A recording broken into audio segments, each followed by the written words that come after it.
Welcome to Flat Earth Debate, Uncut and After Show. I'm your host Nathan Oakley, and if you are new to this channel, or you've not done so already, then be sure to subscribe. Hit the bell notification icon and join button if you'd like to become a Nathan Oakley 1980 channel member and keep up to date with the Flat Earth Debate. If you would like to support the channel, there is a super chat that runs alongside each of these shows while they premiere, and there's also a coffee, Patreon, crypto and thanks button in the info box below the video. Speaking of patrons, I'm going to do a quick shout out to all of you who do support me on Patreon. So, a massive shout of thanks and appreciation to Smith Tools and Purchase, Level Plain Poem, Vitali Z, Colton James, BG, Survive the Spin, FE Patriot, Thomas van der Zander, Chris Wouters, Sea Level Cultist, Mitch Kennedy, Rod, The Name's Burley, Jason Hornsby, J Mals 24, Unimento, Iron 26, Endless, Retro Bill, John Kays, Patrick Gunnels, Banter, Hairy Blade, Mobile Max 777, Rob W, Del West Watson, Unbelievable Productions, Blue Ridge Ranger, Abraham Mohammed, Skeptic 936, Texas Mike, Chow Young Cat, David Wayne Foster, and Dank. So, another massive thank you to all of you for supporting me on Patreon.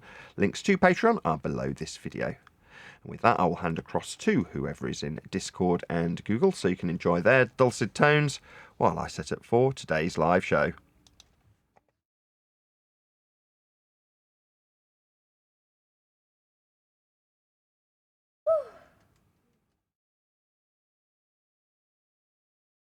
I've got to start before I start, right? I can't just start on the hour.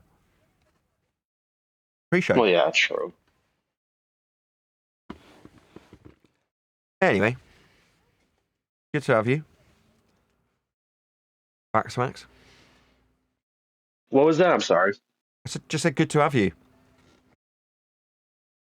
Yeah, I'm glad you're back. I was worried. I haven't seen you or QE or anybody really for like almost a month. So I'm glad you guys are back.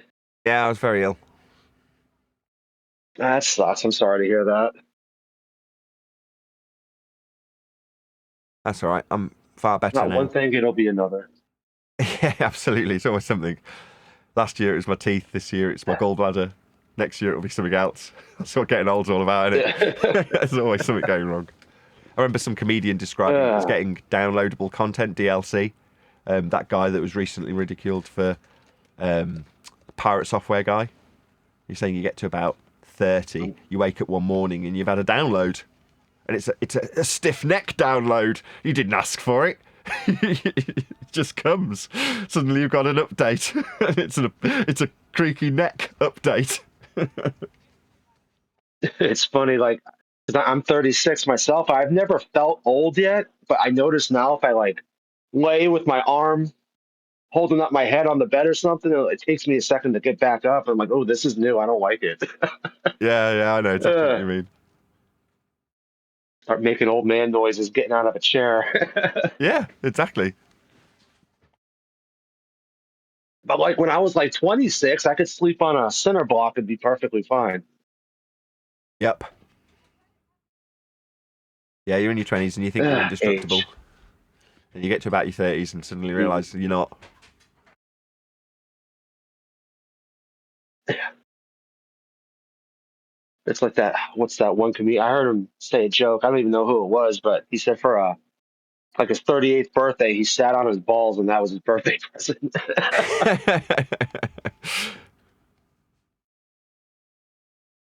Haven't encountered that problem yet myself. Gallbladder issues. That sucks. No, I will say though, nothing's worse than tooth pain. That, like, for me, out of all the ailments I've ever had, tooth pain was the absolute worst. That worse than a kidney stone or anything.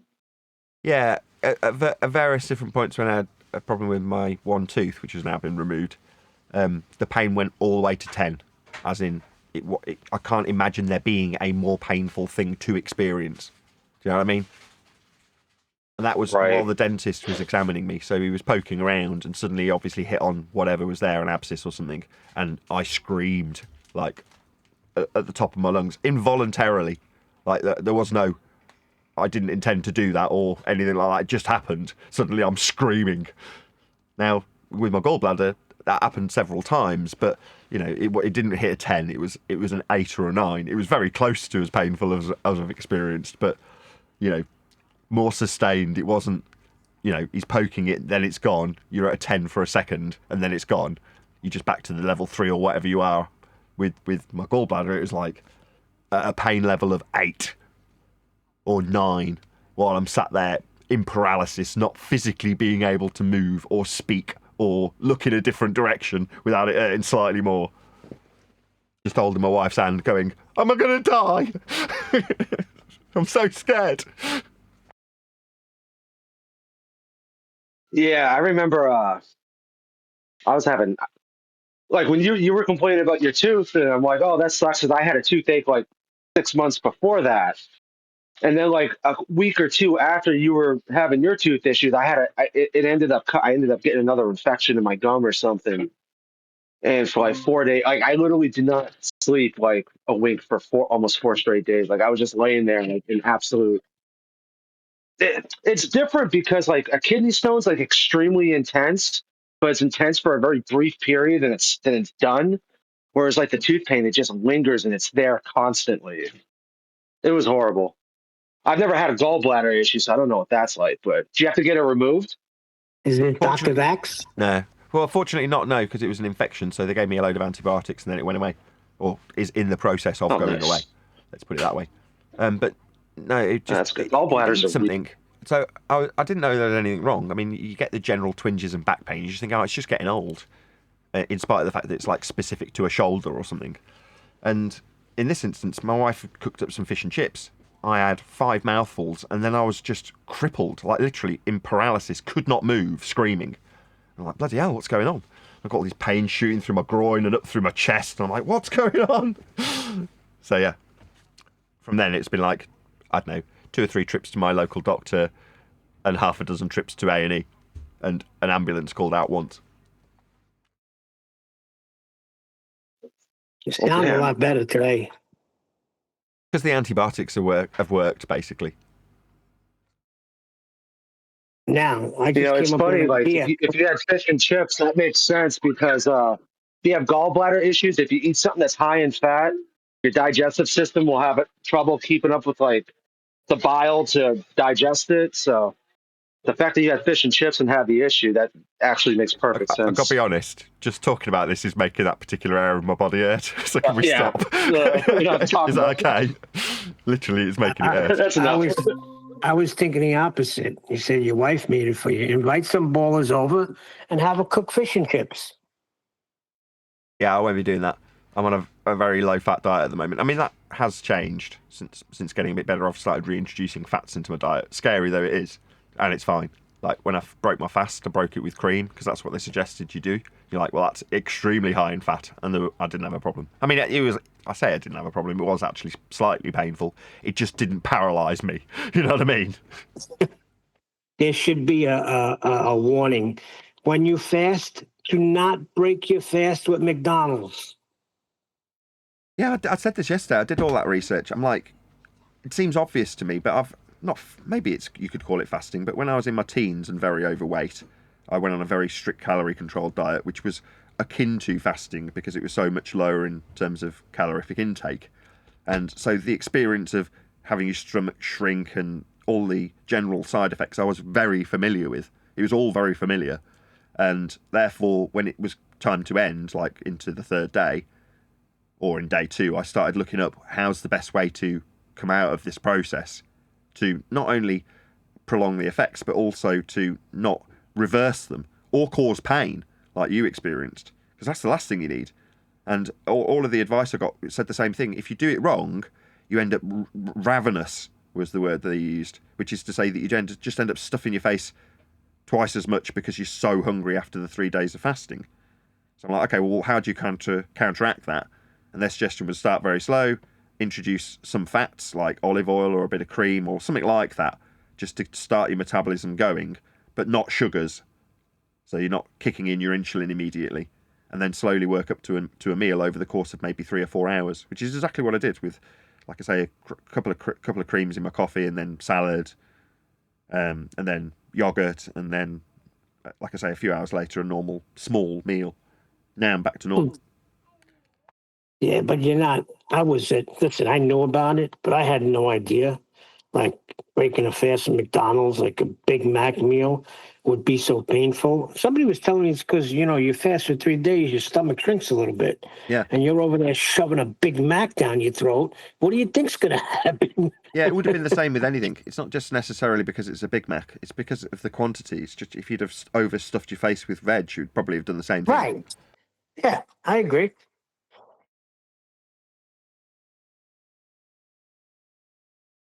Yeah, as I said yesterday, couldn't recommend it highly enough. It's that pride thing, I've done it so many times before. I was like, I know how to do this. And everything in my mind was telling me, do not eat this Big Mac meal. I was like, what's the worst that could happen? Oh, boy. I've never fasted again. That's how bad it hurt me. Yeah, I won't be doing that. So McDonald's prevented you from fasting. Not just probably their goal, McDonald's, man. anything. I just had to just use my brain a little bit and not think with my stomach because I was so hungry. What are we doing today anyway? This is it, Neil.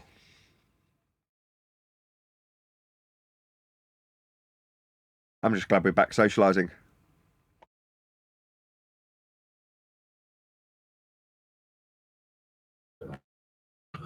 Anybody hear about those people in Germany dying? No? They were all candidates for the same party. Is it the ADF or AFD? Okay. Oh yeah, they were like party members that got murdered or something. I heard the Charlie Kirk thing for me is taking over all the news of all this. But there's been a bunch of weird stuff going on this past week. What's the deal? Just an entire party has been wiped out. How?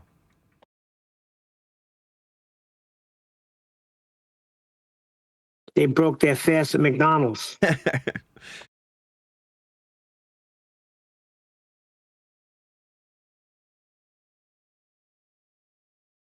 Yeah, that Charlie Kirk thing blew my mind. It's one of those videos where I wish I never actually watched it. I went on BitChute and saw the actual footage, and I'm like, because a lot of people, Agreed. especially us flat earthers, we like to auto hoax everything, but I don't know. I don't think that was acting. I think he really got popped in the neck, and I feel horrible because he's got a family that's pretty much the same age as my family. It's just so sad.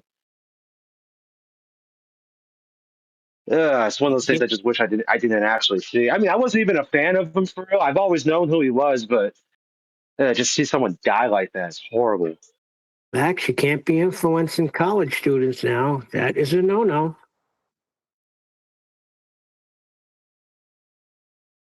Well, the scary part is like, yeah, I'm naturally conservative anyway. I've always been spiritual and a Christian. I just tend to naturally lean towards the right, regardless of any political influence, just how I am normally. And I'm thinking, like, the things that I say or stuff that I believe is a billion times more offensive than anything Charlie Kirk's ever said. So that means, I mean, I'm just as prime of a target for saying the things I've said as he would be. So I'm thinking, like, we just murder everybody who says stuff we don't like now. I don't know. It's just weird. Yeah. Anyway, that's depressing. They might start whacking us too. Flat Earth, it gets out there, it's too much. We might start disappearing one by one. Man, for a second, I thought that's what happened when you guys all disappeared. Yeah. You thought they whacked us, huh? Yeah, I thought Vax, Mossad kidnapped QE and Nathan.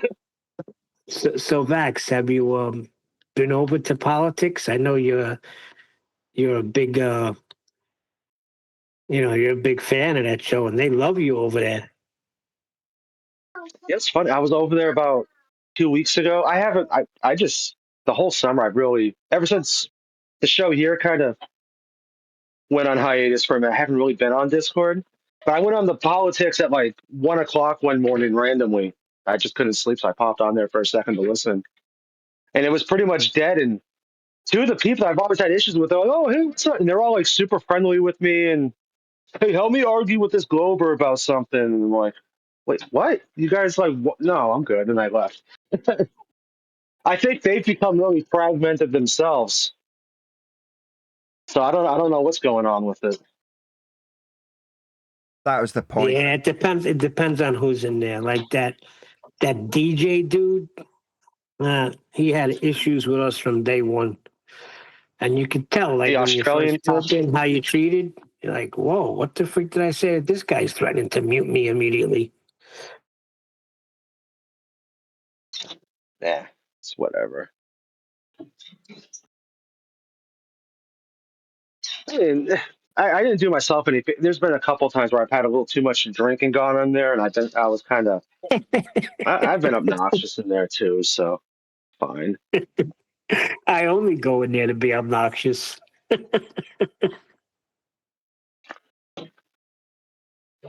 But their server doesn't seem to. Well, I know they hop around from like 4 different servers now. They got politics and religion, something called the English Hub, and I feel like there's one more. So it's like you'll never get like I noticed now, like you'll never go into like one server where there's like 60 people like there was back around the holidays.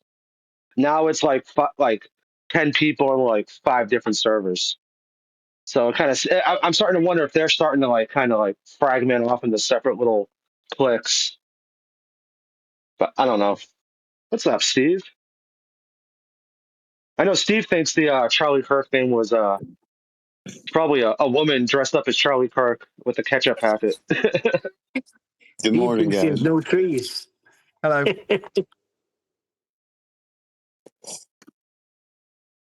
No comment.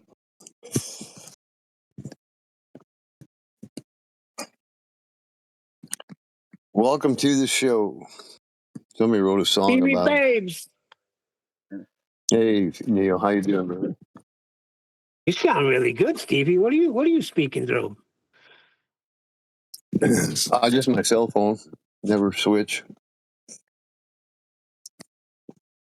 Yeah, but you got one of those big cell phones from the '80s that like has a suitcase attached to it to charge the battery. Exactly. I got a good receiver on it. They used to make things quality.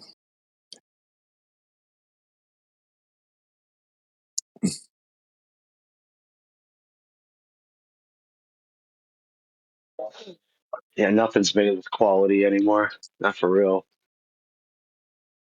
Yeah.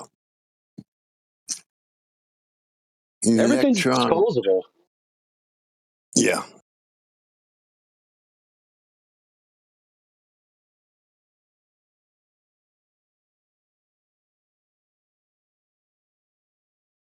Yeah, entropy's a bummer, eh? Yes, it is. Hey, you want to hear something? Listen to this. This will get you guys started. I'm going to go no. No, I don't. I said to somebody, a horizon is only possible on a flat Earth, on a flat surface. I got the reply, that is ridiculous. On a flat plane, we see forever. There is nothing that can physically form a horizon. It relies on conditions that limit our vision. On a sphere, the horizon is a physical location, geometrically. That's a problem. That's the problem. Yeah. That's what you deal with, though. It's not. It's not a physical A problem. location. It only exists in maths. It's on screen now, marked at S. In an orthographic view that you'll never experience in reality. But the misapprehension from our opponents is that there's a physical geometric sphere edge for a horizon. It's like they don't listen to the housekeeping questions. Cognitive dissonance. Agreed. Yeah. They're not interested in listening to the housekeeping questions. They're interested in No. telling you there's a geometric horizon, in spite of the fact that it's been debunked for a considerable amount of time and is admitted by their own side to only exist in maths. Yep.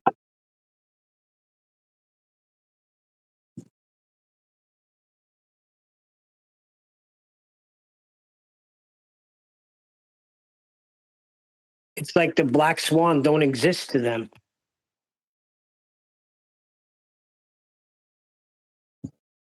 You cannot have horizon on the sphere. No, you can't. Because if you can, the guy yesterday was saying, but if you have curvature, then you don't call that horizon, you call that another name.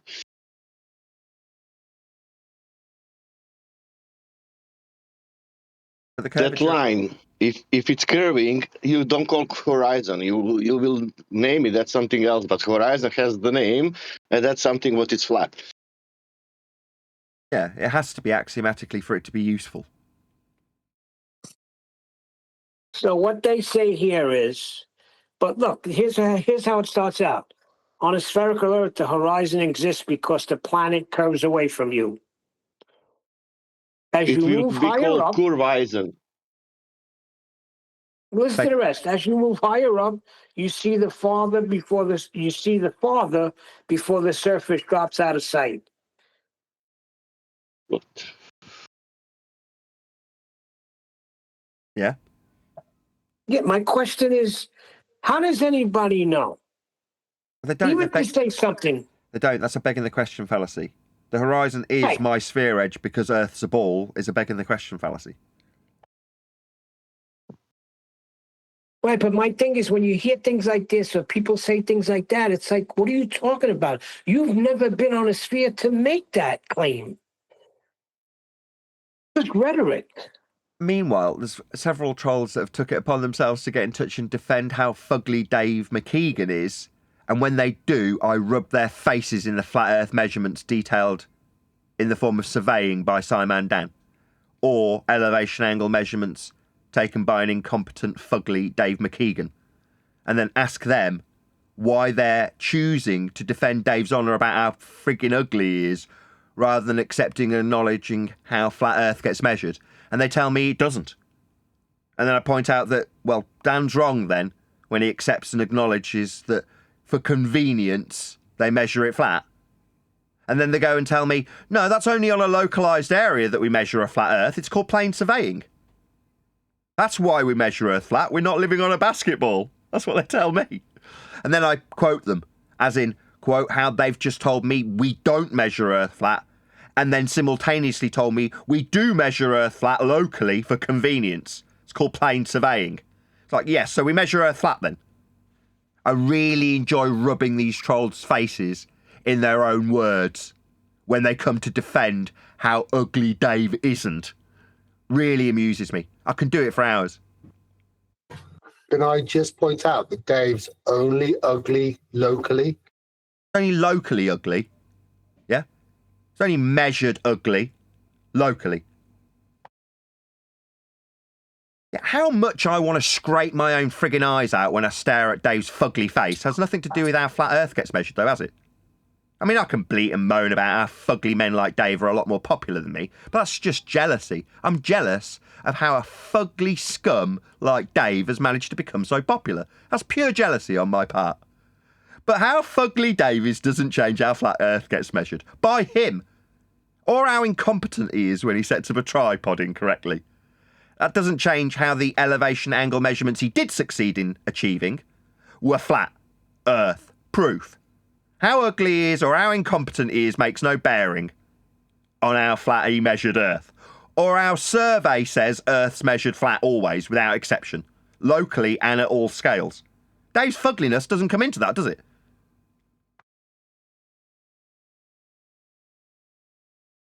But Dave is very fugly. Like I say, scrape your own eyes out the back of your head kind of ugly. Nothing's going to change that. I mean, even if he spent millions on plastic surgery, he'd still be ugly.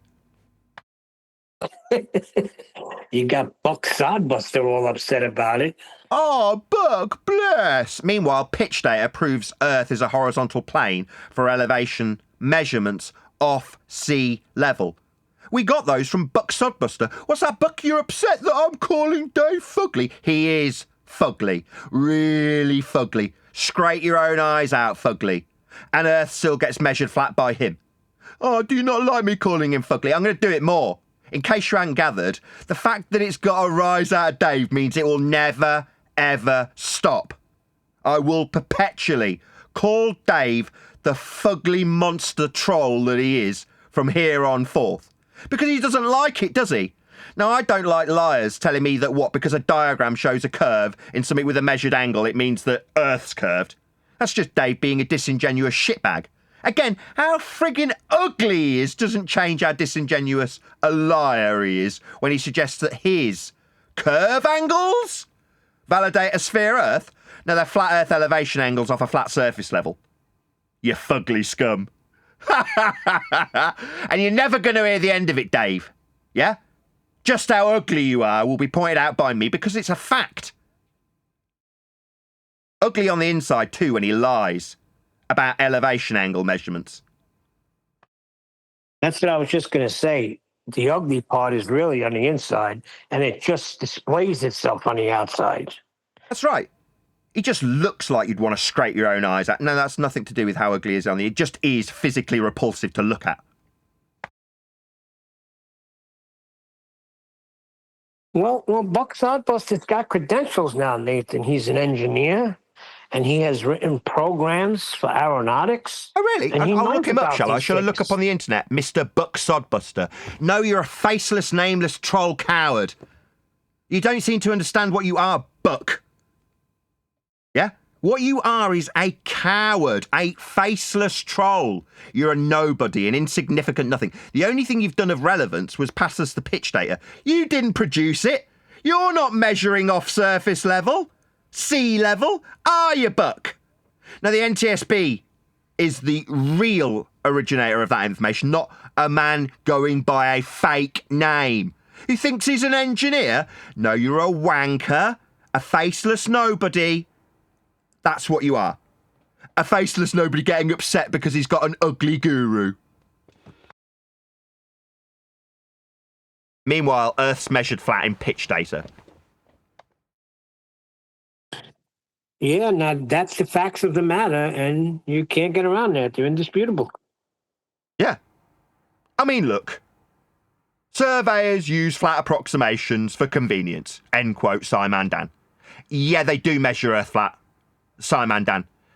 What's that? You don't like me calling Dave ugly? Oh, right, okay. You don't like me saying or suggesting that he was dropped on his head? I'll take all that back. Yeah, I understand now that Dave was not dropped on his head by his careless mother. He's actually incompetent. He didn't know how to use an EQ mount during a once-in-a-lifetime opportunity. Alleged once-in-a-lifetime opportunity. He displayed and demonstrated his incompetence. So no excuses, just dumb. Whilst measuring That's Earth even flat. worse. Sorry. Okay. I said, geez, that's even worse. That's no excuses. At least you could say, I was dropped on my head. It's really not my fault. Yeah, he could have used that as an excuse, couldn't you, Dave? You could have said, yeah, I've got an excuse. My mum dropped me on my head. That's why I couldn't cope with an EQ mount. Whilst measuring Earth flat. Oh, right, do you want to bleat about me calling you ugly? You ugly goit. You are ugly, Dave. Very, very ugly. But you also measure Earth flat. And you are incompetent. Don't ever forget it.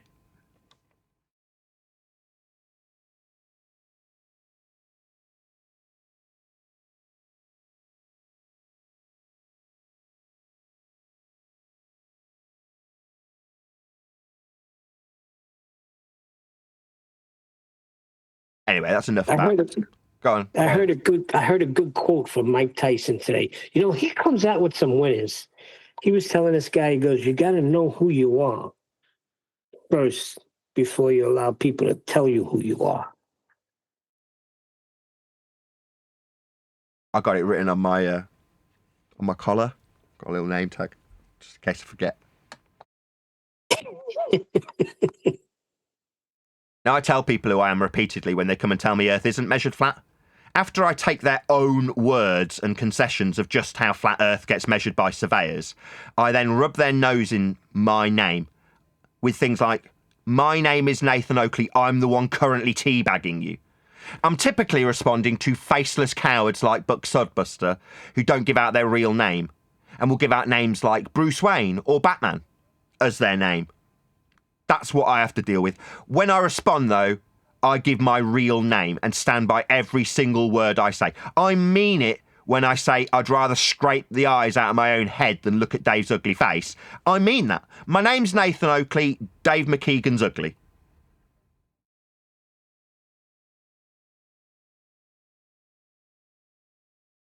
Well, I say that because people try to tell me who you are. Right? Sorry, they're People talking try about to tell these me people are your you're a opponent. baller. These people are your opponent who suggest Earth's a sphere, want to tell you about me, a man. Correct? Yeah, like you got the perfect globe proof, and you're really a baller, and you're just doing this for the money. That was when I first came here. That's what they were telling me. Yeah, you know what that's called? It's called wishful thinking. I hope Nathan's really a baller. Because the awful truth of me pointing out that Earth's measured flat by everyone, always, without exception, and then getting your own dumbass gurus like Simon Dan to agree with me and say, look, on a local scale of 50k, yeah, we do measure Earth flat, but that's only for convenience. When you hear that sort of stuff quoted by me, Nathan Oakley, you want to tell yourself that I don't mean it. That really I'm on your side. Yeah, that really I'm a boy. I'm not. But what I am is inconsequential to how Earth gets measured. And when Simon Dan, looked into how surveying actually gets performed, he conceded Earth is measured flat. For convenience. Now, the for convenience bit's bollocks. We just measure Earth flat because that's how it's measured. Always. Without exception. What's that? I'm a baller? No, I understand how flat Earth got measured to create your ball faith you think I'm a part of using your wishful thinking.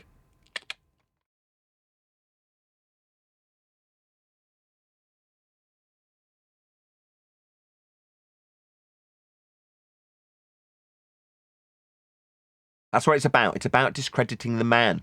Nathan's not a good man. He said that Dave, the fugly troll, is fugly. Yeah, he is. Does that change how flat Earth got measured in the surveys? It really doesn't, does it? But if you can make it about me insulting a fugly troll, then it's about me, innit? Yeah? But when you come and say you're a bad man, you've called my guru ugly, I'll go, yeah, I did, because he is. Meanwhile, he measured Earth flat in Antarctica, didn't he? I mean, he was incompetent and couldn't manage a tripod. But he still measured Earth flat with elevation angles, unless you want to deny that they're angles. In which case you haven't got any Earth measurements. But when you finally come round to the facts of the Earth measurement Fugly Dave made, you'll appreciate just how flat Earth got measured by him, won't you? What's that? I shouldn't call him ugly? Oh, yeah, you bless. You grab that low-hanging fruit. Grab it. Both hands. And then when you do, I'll shove it down your throat with a heavy dose of flat Earth proof from your own gurus. Yeah, and that's the thing, isn't it? You're giving it to them right from themselves, actually. Which would you prefer to discuss? How ugly Dave is? Or how Dave measured Earth flat? Which is easier for you, ballers? Is it easier to call me out for calling an ugly man ugly? Is that easier than dealing with his very specific surface level angle measurements to the sun for a 24-hour period? I forgot Dave's incompetent. He didn't quite manage it, did he? Yeah? He unsuccessfully used a tripod, didn't he? Doesn't change the angle measurements he did achieve, though, did he? He did definitely measure Earth flat, though. You rumpusing me, whoever that is, Jardo. Sorry. Jardo, you're off Sometimes mute. when I join the microphone is already off mute. Sorry. That's all right. You are forgiven, Jardo. And so I should be. Thank you. Where you been, man? You haven't been joining? You've been busy? What do you mean I haven't been joining? There's been no shows for like 6 months. Still, why haven't you been joining? That didn't answer the question. Sometimes I log into 24/7 Discord and I'll just log straight out because I'm just does my head in. Yeah, Why? What are they you doing? got a point there. Why? What have they been doing?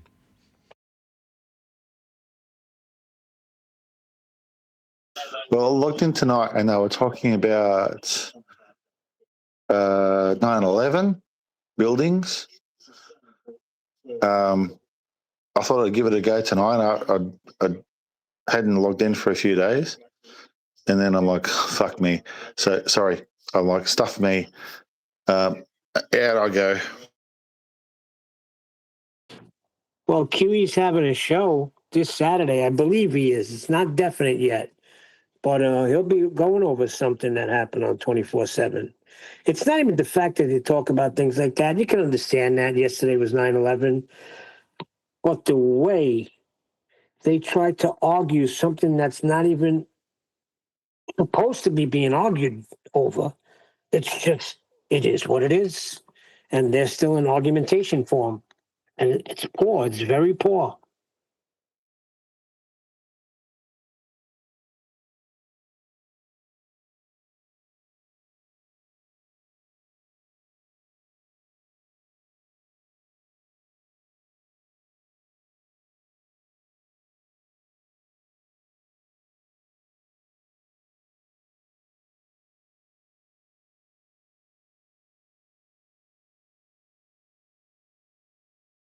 Yeah, this needs to be made about groups. It needs to be turned from a flat earth measurement made by surveyors and turned into a subject about people. That's all that's happened. Because then you can divide them.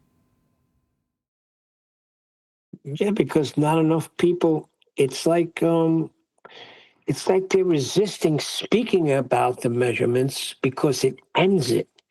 It's over. Once you clarify that and you get everybody to agree, it's over. So I think they're shying away from that because, I don't know, they want to continue to argue. I don't know. No, I think you're absolutely right. They want to continue to argue with the ballers. Maybe because they don't know it's flat. They just believe it's flat. And that belief is waiting to be disbanded, discouraged, whatever, removed from them so they can go back to the ball. A lot of pretender clown flat earthers, as QE calls them. Let's quote QE. The biggest threat to flat earth is pretender clown flat earthers. End quote, QE. And he's absolutely right. And that was years ago, that quote. Yeah, and I've suggested that there's a reason, and that's because we were funneled into the subject from conspiracy subjects like 9/11.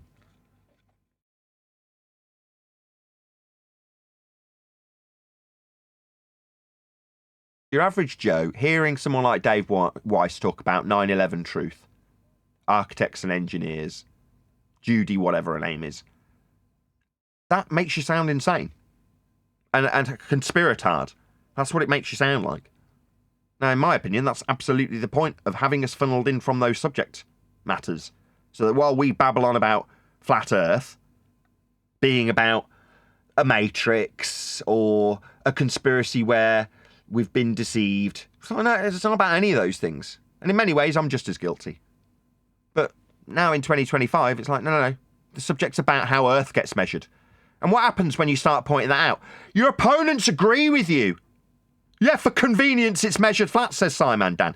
Yeah, we know. You know. Everyone knows, including Fugly Dave. Well, Fugly Dave took this diagram on screen and said, look, the line along the bottom's bending. Therefore, Earth's bending. You're like, are you shitting me? You're going to look at this diagram and say, because diagrammatically we've got a curve to something with a degree measurement next to an angle, that means the surface of Earth's curved. That's your standard.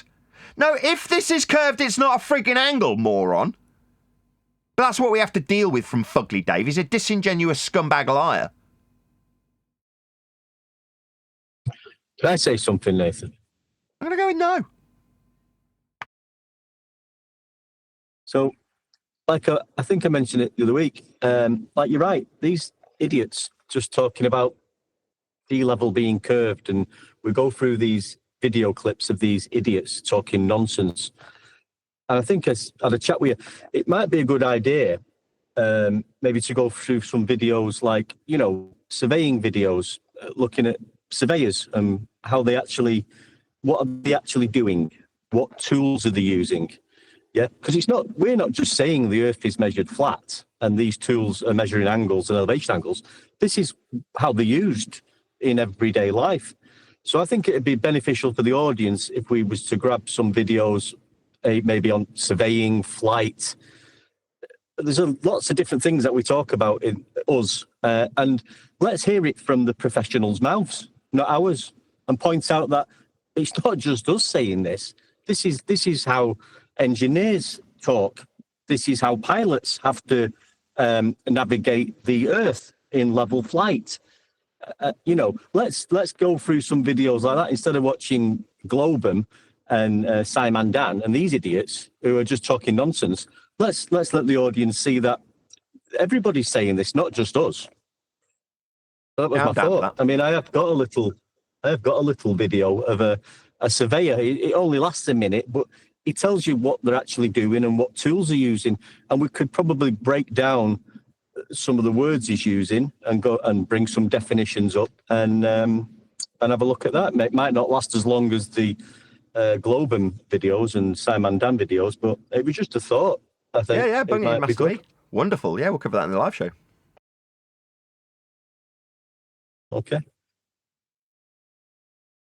I also dug out a little, I think it's actually an AI-generated piece, but regardless, description of how surveying functions when it comes to differential levelling.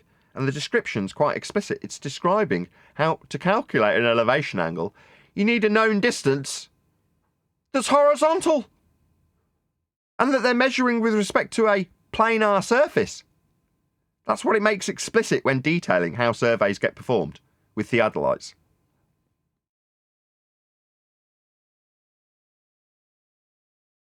Well, my credentials are a form of authority. Does a lawyer's legal opinion hold a certain level of authority over a layperson? Does a doctor's medical opinion hold more authority over a layperson's opinion? Yeah, if they're telling you something wrong, it doesn't mean anything. Sorry, measuring Earth's not an opinion. Well, he says he's written software for aircraft instruments. I have written software for guidance systems. But sorry, you're talking about Buck Sodbuster. So should I type in his name, Buck Sodbuster, and see the software he created? Bullshitter. We've got NTSB pitch data, not faceless, nameless, coward troll pitch data, you stupid moron. Try and maintain your status quo of being offended over Fugly Dave. That's what you're good at. Oh, he says you guys. Wait, listen to this because he's. Can I just shout out a special mention to Dave Flat Earth, who's listening right now? Dave Flat Earth, which one? Steister. Dave the Weiss. How do you mean listening right now? Is he in the Discord server? I just gifted memberships and he was the one that got one. Right. Yeah, but that don't mean nothing. Thank you for gifting memberships. 20. Wow. Why didn't you wait till we were live? You get proper thanks. I know. I went a bit too early. I've been waiting a little while for this. About 3 weeks. I just read out the AI. You can't blame me for going a bit early. Thank you for the super chat memberships. I'll just read out this AI overview. In geodetic surveying, an elevation angle is the angular height of a point or object above the horizon, measured by a theodolite or other instruments. It's a critical component to determining elevation heights. Oh, they've changed this. This is a different quote now. Wow. Of Earth's curved surface. Well, it's not an angle then. Wow. See, I got to ask a question here. They've changed the overview from AI. I love it. So then it goes on. Hold on. By measuring horizontal and vertical angles, including elevation angles, along with distances between points. So it's removed the horizontal distances. Wow.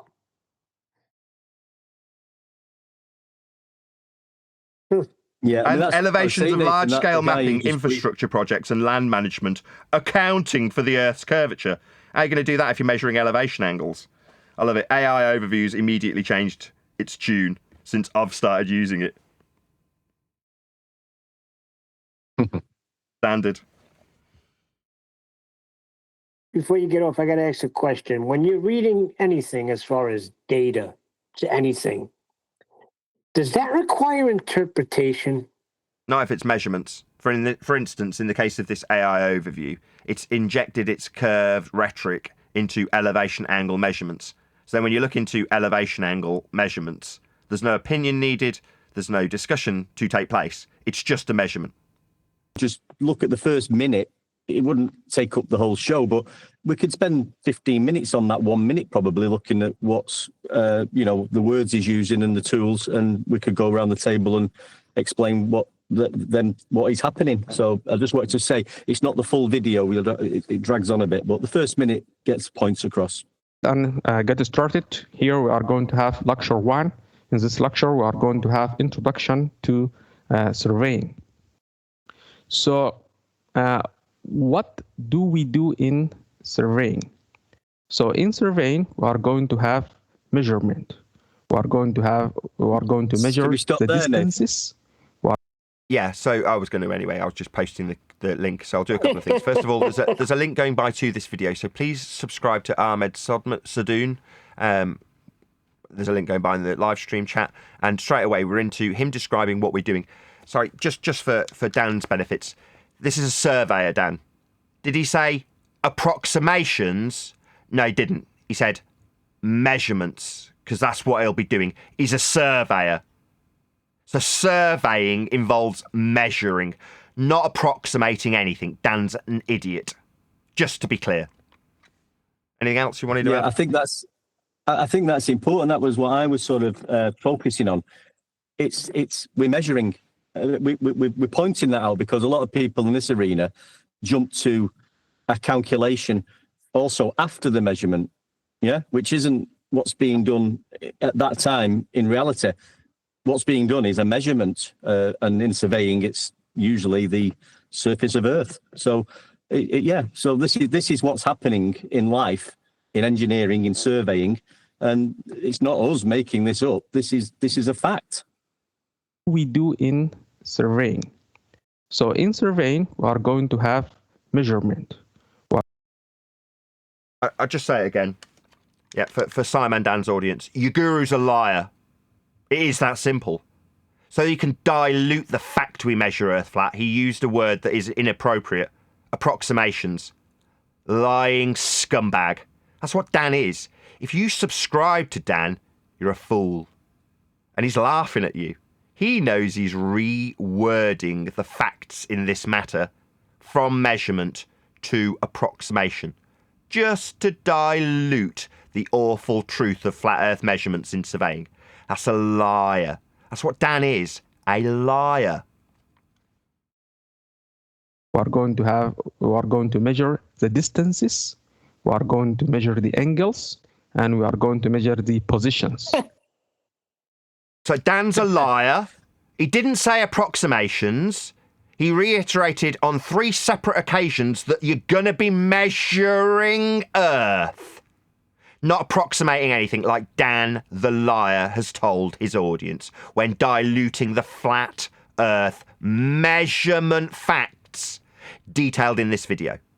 Just once more, Simon Dan is a disingenuous scumbag cult-following liar. And that is going to be either on or near the surface of the Earth. Wait a second. Can you go back and replay that? We are going to measure the angles, and we are going to measure the positions. And that is going to be either on or near the surface of the Earth. We all clear? Earth's measured flat. So there's no exceptions to this. That's what he's detailing. He's detailing measurement. Is he detailing something that's approximating Earth's surface, or is he measuring Earth's surface? Yeah, he's measuring Earth's surface. That's what's happening. That's why it's called surveying. It's surveying Earth's surface. That's measurement. What did Dan call it again? Approximations, because he's a lying scumbag. And if you're following Dan and believing his lies, then you're a fool. There's no other words for it. Go ahead, Wandek. So So just saying, so if we just go by what it's saying, we're measuring distances. That's 2 points on the surface of Earth, which can be measured, probably with a linear measurement, like feet, inches, meters. And he's also saying that we'll be measuring angles. Now, I think everybody knows what an angle is. It's two straight lines. It's got nothing to do with, well, it's not a curved measurement. It's two straight line measurement. So, and he's specifying this is done on the surface of Earth. So you've got angles on the surface of Earth, and that's what the surveyors are doing. Yeah, the AI overview summarises it quite nicely. Although, as we found out in the pre-show, after I've acquired an AI overview in this regard, the AI overview has now subsequently changed to incorporate how elevation angles are with respect to curved surfaces. That is to say that even AI lies proactively after it's utilised to demonstrate the truth of measurements. But the original AI overview was as follows.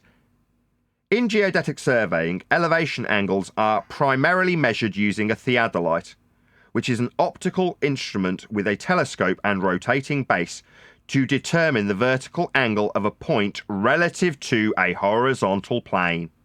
These measured vertical angles, along with known horizontal distances, are used in trigonometric levelling to calculate the elevation of a point.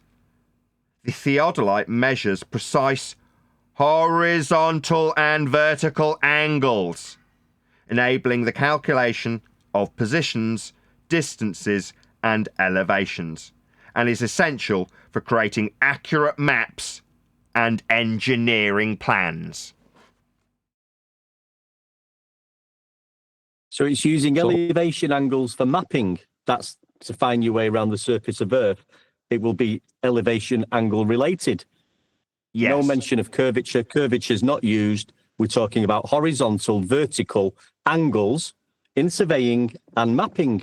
And the tool that's used is designed to do that. And that's what the professionals use. Yeah.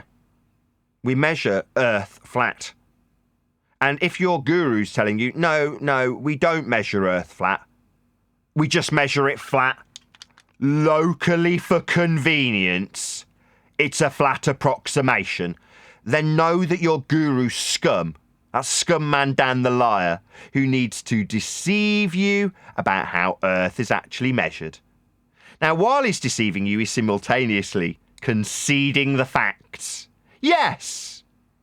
At very small scales, we use flat approximations. Why is it that Dan's got a different word to this surveyor? Or to the AI overview when it describes measurement? It's, as I said before, so he can dilute the flat Earth measuring facts of our reality for his audience who he's deceiving. That's Dan. Simon Dan, the one who's lying about them being approximations rather than measurements. But we do, without question, measure Earth flat. Now, you, the audience, have got a couple of choices here. You can come back at me and say, no, they don't. And like Fugly Dave, present a diagram that shows that an angle's actually formed diagrammatically with a curve. Therefore, Earth's curved, because the diagram of an angle has a curve in it, says a fugly troll called Dave. Alternatively, you can take the measurements of Earth in surveying and call them local approximations. Doesn't alter that they're flat measurements of Earth that will be used and are used when measuring Earth by everyone, always, without exception. What we do is measuring. What's that? What we do is measuring? So not approximating then, like liar man Dan said. So when Dan used the word approximating, this man's correcting Dan's lies. They're not approximations, Dan, you're a liar. They're measurements, as this man's made explicitly clear. Unlike you lying scumbag. What's that? I called Dave ugly? Yeah, I did, didn't I? Scrape your own eyes out kind of ugly. But they still measure Earth flat in surveying. Maybe tell me it's unfair to call an ugly man ugly. That's a much lower hanging fruit. Distances, angles, and positions. Going to be either on or near the surface of the Earth. So what we do is measuring distances, angles, and positions. Okay, and in order to No, it's not okay. According to Dan, no.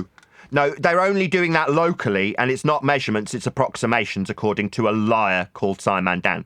Massive audience, put in place to lie to the masses who come to this subject. And by masses, I mean the very small pond that we find ourselves segregated to by YouTube algorithms.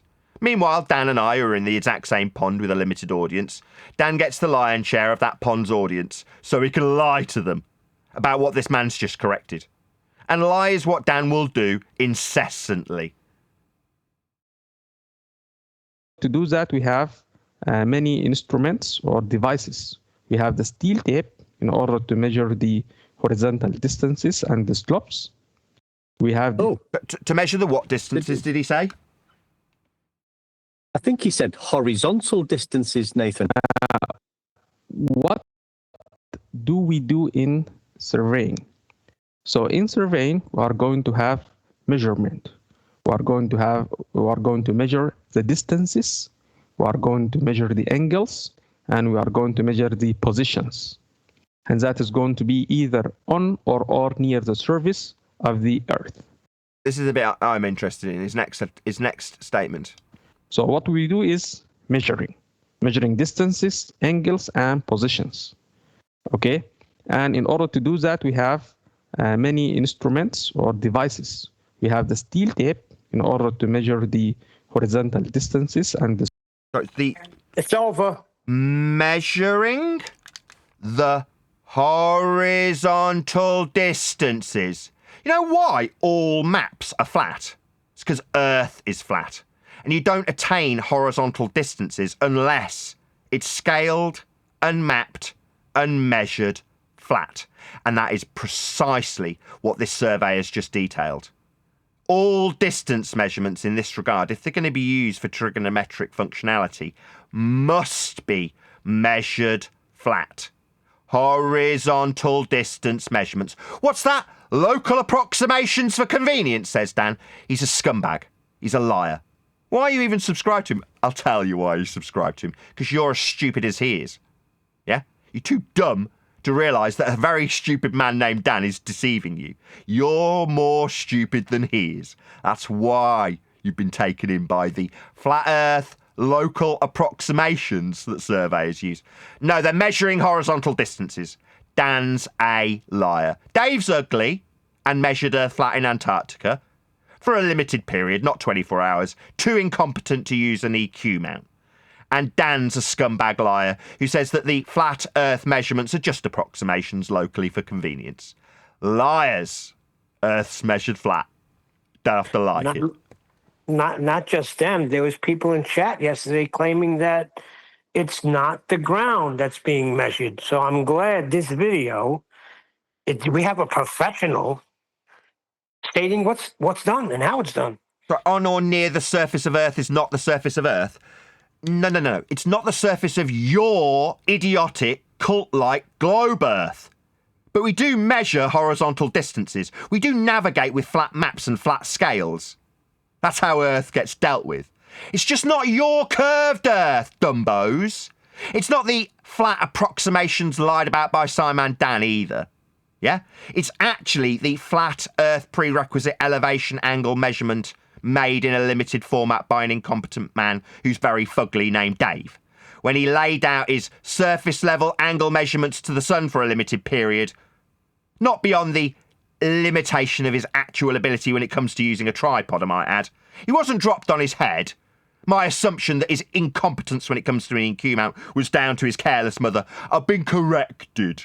I've been told, no, Dave wasn't dropped on his head. He's just really stupid and can't use an EQ mount. But what he did manage was a few flat Earth elevation angles to the sun with respect to the surface level. What's that? It's not a level surface. He didn't get any elevation angle approximations. Now, they're angle measurements off a surface level.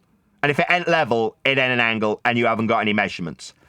I'll be using Fugly Dave's angle measurements off surface level. That's a flat Earth measurement to prove Earth is and will always be measured flat by everyone.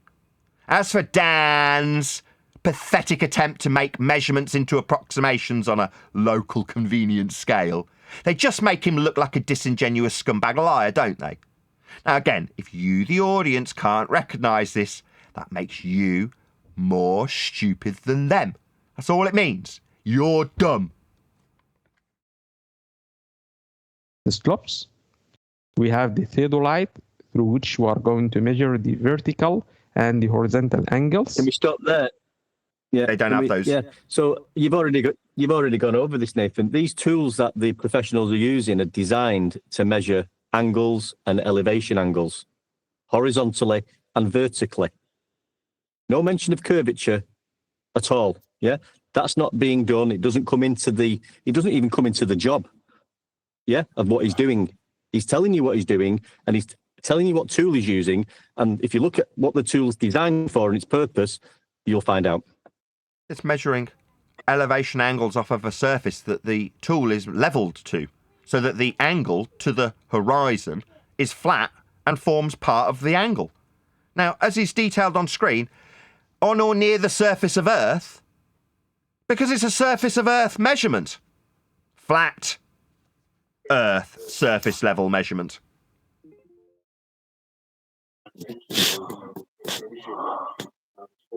Who's that? Let's just play that again, Nathan, about what the satellite's doing. What does he say again? Sorry. Horizontal distances and the slopes. We have the theodolite, through which we are going to measure the vertical and the horizontal angles. Those two things aren't ever applicable to a ball. You don't have vertical or horizontal on a ball. You got in and out, and that's it. There is no vertical. There is no horizontal. You don't have these things on a ball, you bunch of numpties. But you'll use them for convenience, right? Who's off mute? Someone's off mute in G+. Hello? Dardo, you're hot micing. Dardo, you're hot micing. We have the total station. This device, it can measure the horizontal distances and also... Sorry, did he just say measure the horizontal distance? He didn't say take local approximations for convenience, did he? Did I hear Dan's words out of his mouth or not? Am I imagining Dan's words coming out of this man's mouth with words like approximations and convenience? Or did I hear horizontal distance measurement? Did I imagine that? No, I haven't heard the word approximation yet. This is the problem. No, you won't. This is the problem with Simon, Dan, and the rest of them. They make things up, and people are listening to the lies. These are professional people telling us how it's done. We can go. This isn't FED making things up. This is how it's done. You can ask the professionals.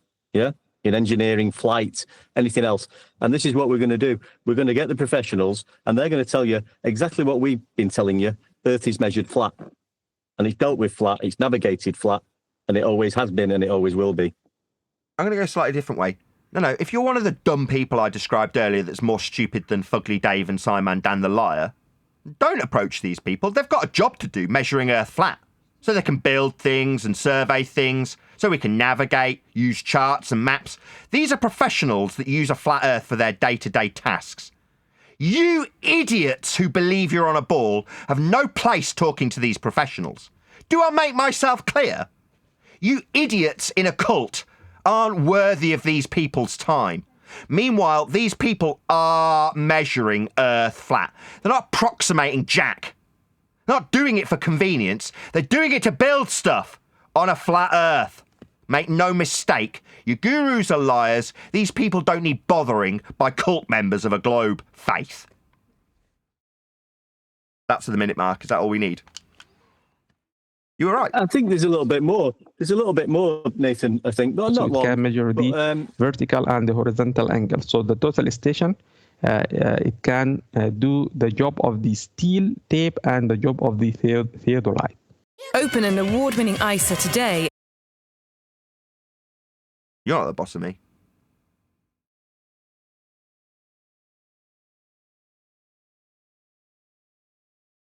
We have the level. We use this one. The total station, it can do the job of the steel tape and the job of the theodolite.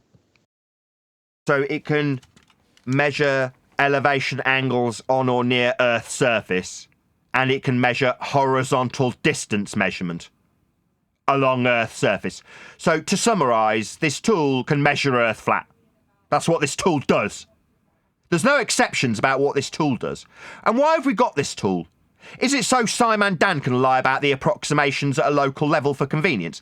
No, it's not for Dan's purposes to lie about it. It's to do actual practical things with respect to Earth's surface when measuring it, so that you can build on it. Now, if you build on it incorrectly, lives get lost. Buildings collapse. But the actual practical applied measurements are of a flat Earth. Make no mistake, your guru Dan's just a liar, defending his globe cult. We have the level. We use this one in order to know the difference in heights or in elevation. So to get the distance in heights, Elevation? we need a level. This is a great video. But you know what I mean? He spoke about the measurements, everything's to do with horizontal, level, vertical, angles, elevation angles, level again. And I mean, it speaks for itself. Why isn't we this don't man... have to say anything. I'm a bit confused. Why is this guy not telling me off for calling Dave Fugly? I mean, in my video about Dave, I point out that surveyors measure Earth flat, says Simon Dan. Yeah, I've got a whole horde of trolls coming from Dave's video to tell me that I'm not a very nice man for calling a very ugly man ugly. I mean, what about the flat Earth elevation angle measurements and horizontal distance measurements made by surveyors that Simon Dan was conceding to, that I was using against Fugly Dave?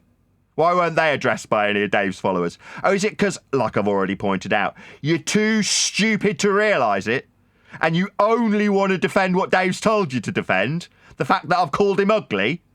Yeah, he is. But what about this survey? He's not saying you don't get to call Dave Fugly Dave. He's just saying we measure Earth flat with horizontal distances, isn't he? Yeah? So when we get down to the nitty-gritty of how Earth gets measured, as opposed to how ugly Dave is, we get to the real truth of the matter when it comes to Earth measurement. It's flat. It's a very important device.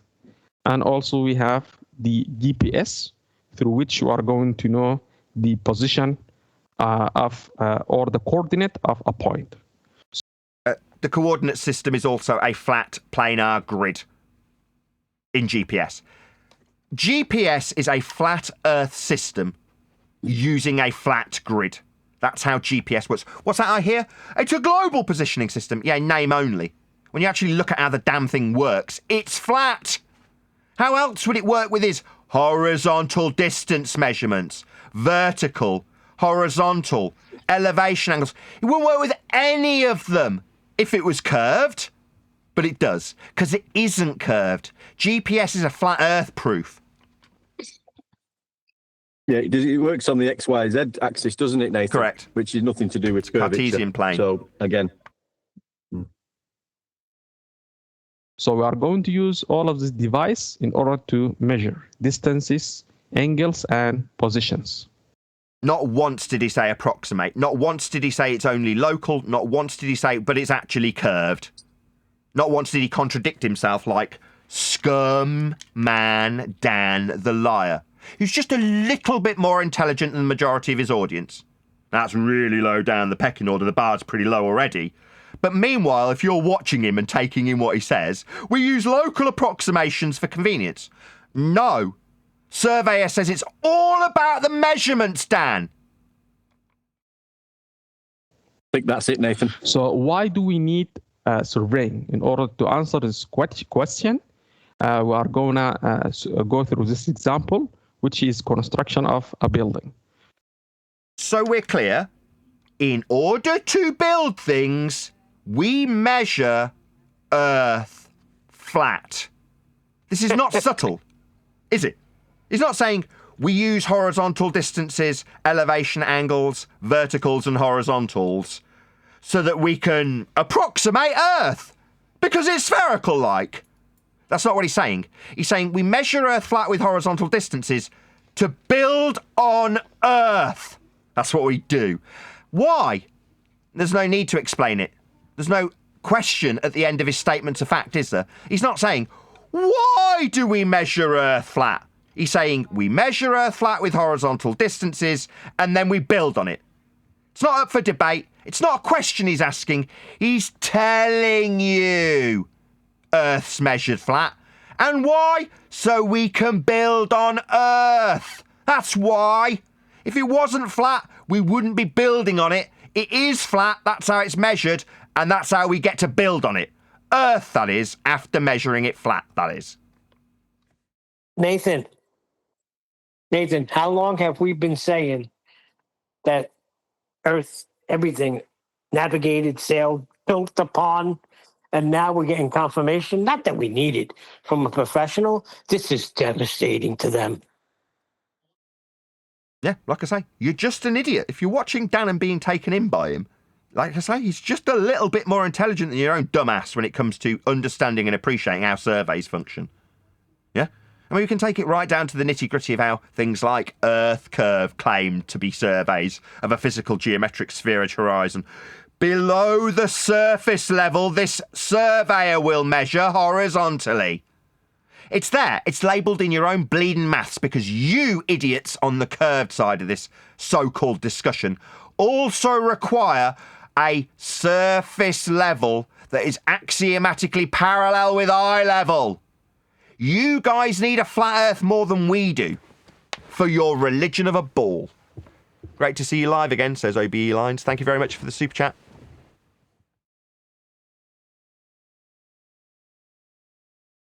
Well, that would normally be the housekeeping question section of the show, and it's been taken up with surveying, which is a lot more useful, I would say, in modern times than housekeeping questions. The housekeeping questions are kind of redundant in modern times, if I'm honest. They're there to encourage the audience that feel that they have the ability to come into the show via the link, as opposed to a Simon Dan video, which is locked down in an echo chamber where you only get his words and his moderated comments. This is a live stream that anybody can join. You can join the show, tell me I'm wrong, and respond to the questions we call housekeeping that are directly geared towards idiot numpty bull-believing faith and how they can address their faith to us in this open forum that I have created. And it's been here for 10 years with an open door. Okay, so Buck, all you have to do is come in. Nathan just gave the invitation that's been there for 10 years.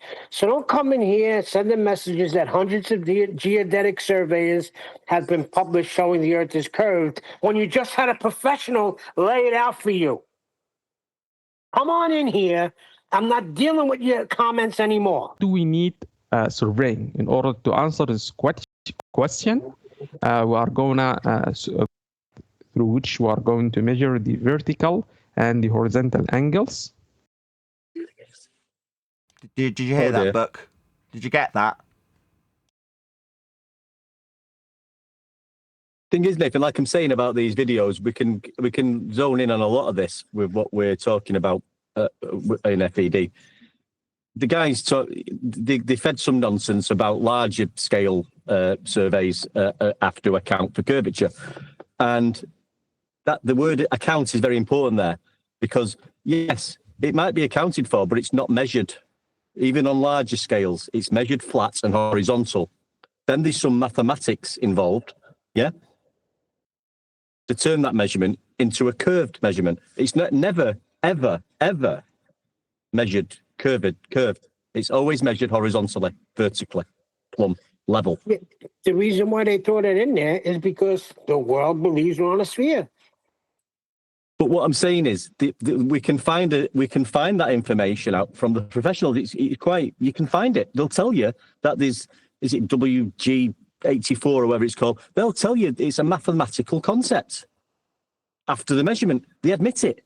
They have to admit it. There's paperwork and documents. We can get a video and go through that and say, yeah, there is a calculation after the fact of the elevation angle measurement to calculate curvature.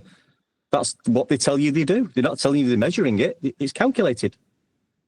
So we'll go through that and put them right on that. Next time, we'll find something on that one. Yeah. I mean, to be honest, it's for our benefit, not theirs, though. I mean, obviously, we're going to incorporate the fact that the opponent side disagree with while we're going through it. But this is really for the benefit of those who aren't completely closed off to their contradictory facts that disprove their bull faith. The average bull believer is so tied down in cognitive dissonance. They're the full cup we talked about yesterday. You can't fill a full cup, it's already full. So it's not for them. They want confirmation bias. They can't stand the awful truth. So they need people like Dan to tell them that we're wrong when we are reiterating how Earth gets measured by surveyors.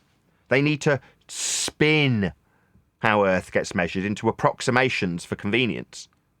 Like, it doesn't matter how you spin this. Earth will always be measured flat, regardless of how idiots like Dan or Fugly Dave do anything. It makes no difference to how Earth gets measured, does it? So this isn't for them.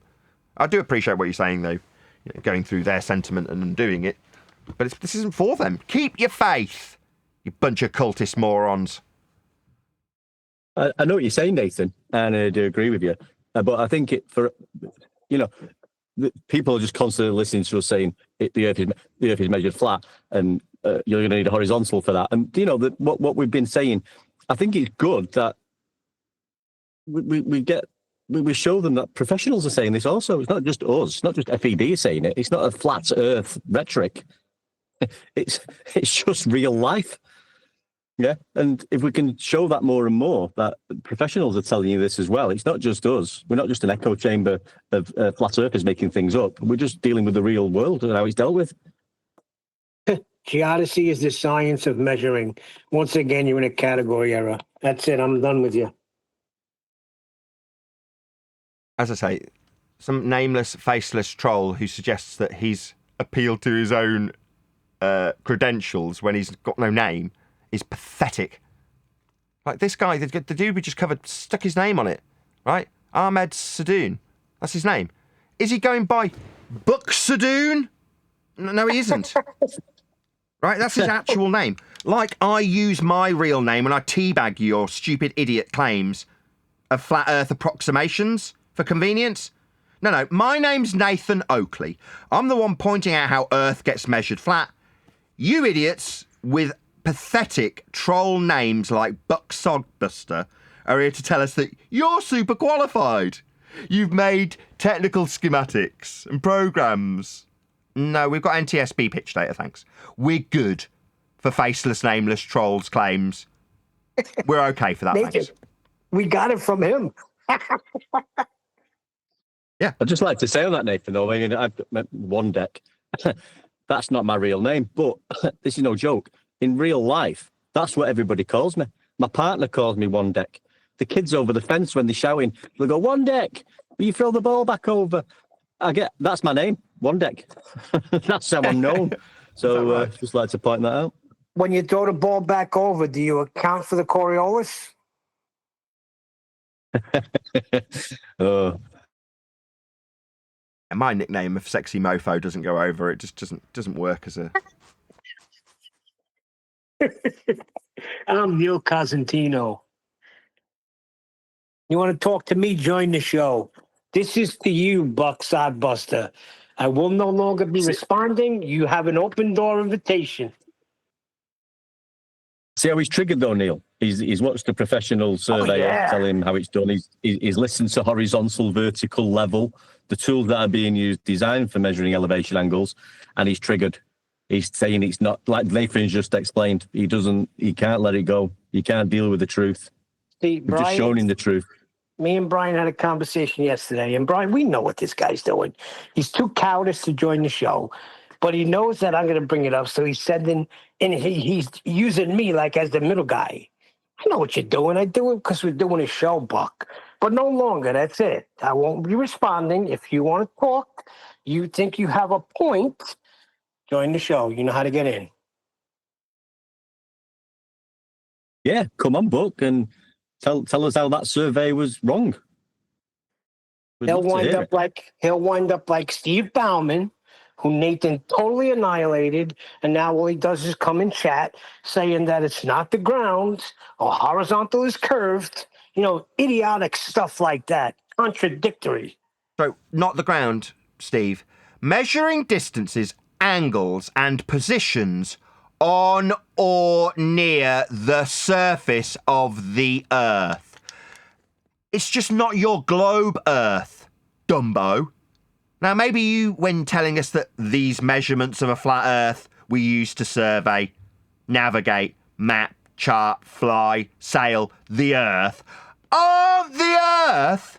No, they're not your globe, Earth, dumbass. They are Earth. That's how it's measured, mapped, charted, and scaled. For maps. But it isn't your ball Earth, is it? Yeah? That would require conversion from the surface level measurements and horizontal distances detailed by this dude, Mr. Sadoon. Yeah? His flat Earth measurements are what are used in respect to Earth's surface, as he explicitly details. So when you hear someone like Steve saying, it's not the surface of Earth, understand what he's really saying. He's saying it's not the surface of a ball Earth, because you can't get horizontal distance measurements from a surface that's curved. You can only get horizontal distance measurements, the ones we use for surveying Earth, off a flat Earth. So definitely not their ball Earth then. That's what they actually mean when they say it's not the surface. Not your ball surface, dickhead. So is he trying to say, like, the construction of a building has got nothing to do with the surface of Earth? Yes. He's saying the construction of a building's got nothing to do with the surface of a curved Earth he believes in. Because when we measure horizontal distances off a flat Earth, it isn't his ball faith. Therefore, it can't be the surface. No, it is the surface of Earth. It's just not your surface of a dickhead ball your cult told you to believe in. Because that's not conducive with horizontal distance measurements or elevation angle measurements. If you need an example from your own dumbass side, go to Fugly Dave and the incompetent idiot's limited measurements of the sun in Antarctica off a planar surface. Now, don't get me wrong, there are better examples of elevation angles that didn't come from complete incompetent buffoons like Fugly Dave, who couldn't manage to use an EQ mount properly. Yeah, there are people out there who can do a better job, that actually survey it with a practical application in mind after surveying it. Did Dave, the Fugly troll, actually achieve anything with his useless, incompetent attempt to measure the surface of Earth with elevation angles for a 24-hour period? No. Dave didn't do anything with that incorrect, useless garbage he got wrong through incompetence when attempting to use a tripod correctly. He failed miserably.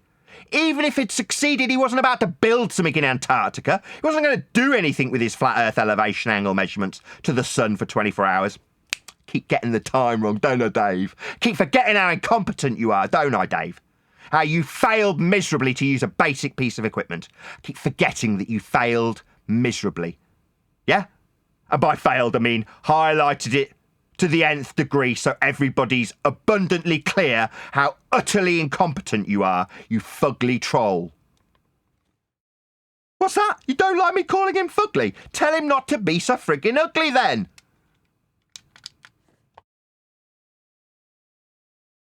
Has anybody done that? I've got so many people moaning at me for pointing out the bleeding obvious when it comes to Dave's ugly face. Have one of you gone to him and said, have you tried being less ugly, Dave?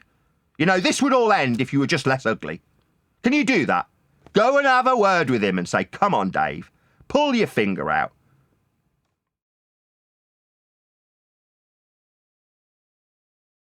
Pull your finger out of that arse you call a face.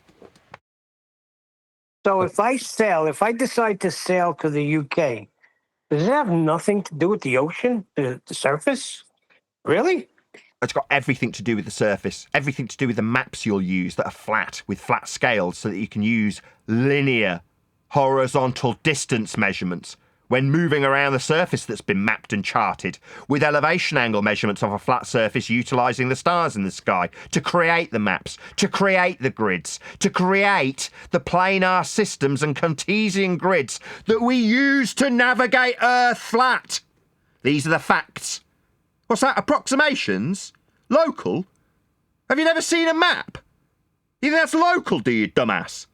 No. All maps are flat. Surveyed. Good. I'm saying, yeah, the maps are surveyed.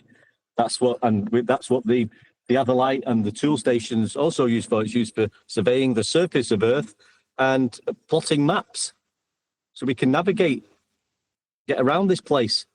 Horizontal, vertical, level, elevation angles, no curvature involved. Suppose my question is, right, given this has been pointed out to my audience, who are also Simon Dan's audience and Fugly Dave's audience, you know, they're coming over to tell me I'm a mean man when I point out Earth's measured flat. For convenience, like, yeah? How many of you have gone back to Dan or Dave and said, no, they're not approximations. They're actual measurements that we use to build things with? How many of you have gone back and challenged your guru, you bunch of pathetic cucks? I'm going to bet none of you. You'll kowtow to whatever these pathetic lying morons tell you. And in the face of their information being demonstrated to be incorrect, you won't go and challenge them. You won't go and correct them. You'll tell me I'm bad for calling a man ugly, won't you? You'll grasp for the lowest possible fruit you can get your hands on to try and discredit me, one man, rather than the entire process of measuring Earth flat that we use to this day, have always used in the past and will always use in the future, long after everybody watching this is dead. Earth will still be measured flat like it's measured flat today and was always measured flat previously. Nothing's going to change. But like I say, my question is, why aren't you calling your gurus out? They're demonstrably wrong. They've lied to you. But you're too pathetic to do anything about it, aren't you? Nathan, that's the salt I'm talking about. That's the salt that you pour on their wounds every day. No, I don't care. I don't care if you, the audience, go and challenge your gurus about how they've lied to you. Yeah, they're proactively contacting me. They're making videos about me and putting my picture on their thumbnails. Yeah? They're proactively chasing me down. Now they don't care about you. They've lied to you, taken your money and got on with their day, haven't they? Me, they're thinking about me constantly. They're losing sleep over me. I don't need to go and correct them. I don't need to proactively approach these people. I've got a show. But my question's about you, the audience member who has been deceived. Why aren't you challenging them, you bunch of cucks?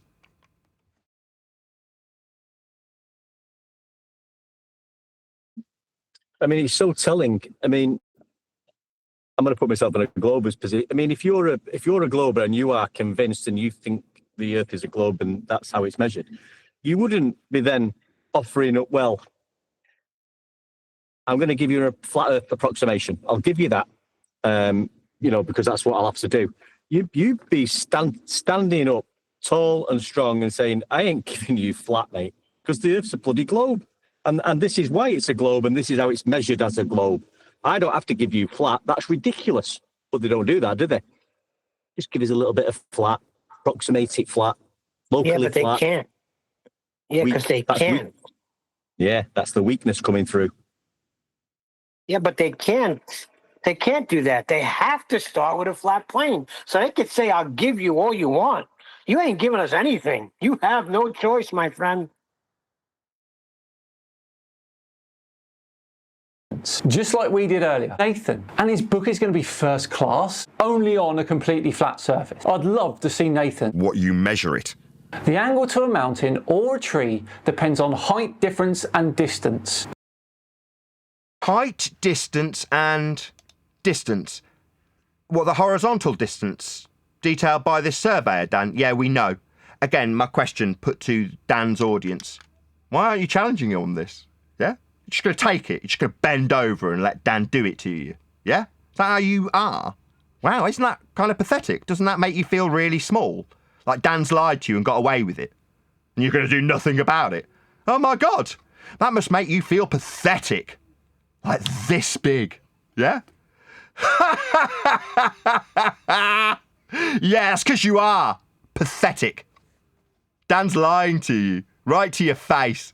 Both are which measurable, predictable, and calculable. If you claim the Earth to be flat, and you can absolutely test that, Nathan's saying it just is what you measure. On your knees, acknowledging the linear distance, perpendicular elevation, and flat Earth prerequisite elevation angle. And Dan does actually agree with this, but he can't not agree with it. The surveyor makes it explicitly clear that's what's being done. It's not me saying it. I don't need Dan's agreement. That's how it's done. Yeah, okay. On a local scale, I would acknowledge all of that, yeah. We all clear? On a local scale, Dan acknowledges the flat Earth facts that we measure Earth flat. He acknowledges that, yeah? So again, this big? This big? How big do you feel, pathetic cuck audience of Simon Dan? Or Fugly Dave, take your pick, I don't care who. Earth is flat. It means you're measuring the shortest path between 2 points. Over small distances, you can use straight line approximations. Right, straight line approximations. Again, I'll just ask the same question. Why are you taking in Dan's lies and not challenging him on it? The surveyor didn't use that word, did he? Dan's put that word in.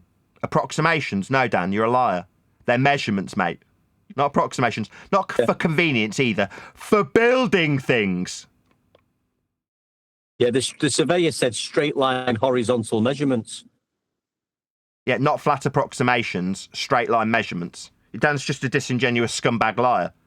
Now, like I say, I don't mind if his audience continually cucks to his lies.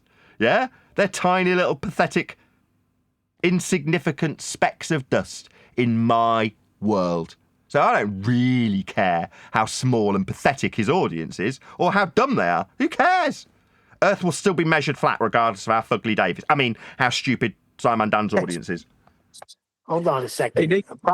1 second. Approximations are fine and dandy, but if it don't line up with the measurements, they have to be tossed out.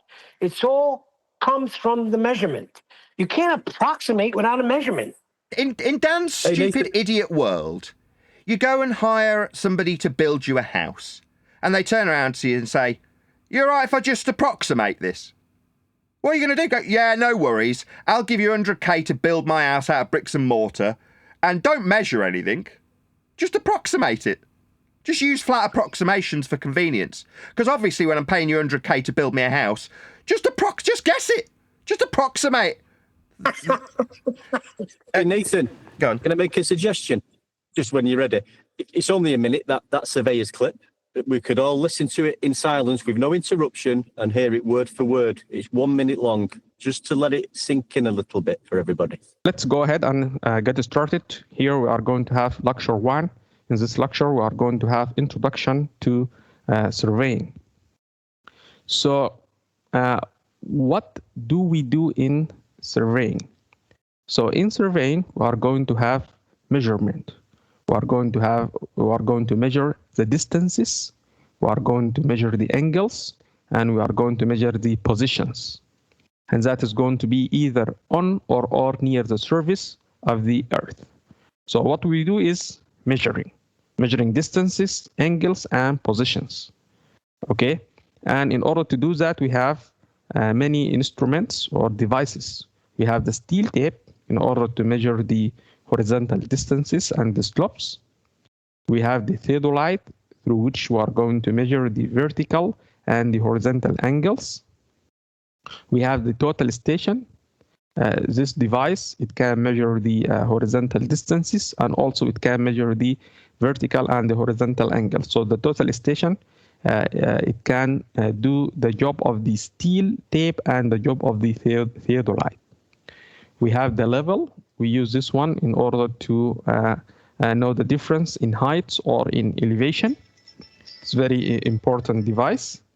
And also we have the GPS, through which you are going to know the position or the coordinate of a point. So we are going to use all of this device in order to measure distances, angles, and positions. So why do we need surveying? In order to answer this question, we are going to go through this example, which is construction of a building. So let's say that I want to construct a building for a certain site. So what is needed to construct a building?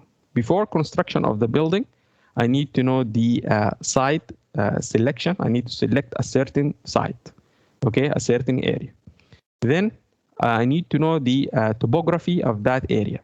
Through the topography, I'm going to know the elevation of that area. Maybe the site is located on a mountain, okay, or that will be or any other.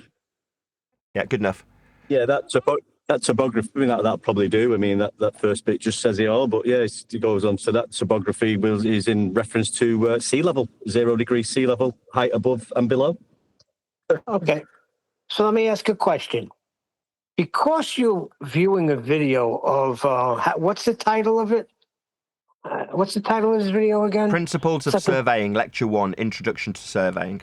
By Introduction to Surveying. Bloody hell. So, let me just give it fully.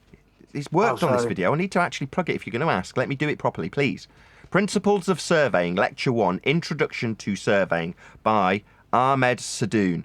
There is a link that I'll put now going by in the chat. Sorry to do it in full, Neil. Go ahead. Okay, so because it's an introduction and it covers the basics, does that make it wrong or laughable? No. It's what we do to build things. Yeah.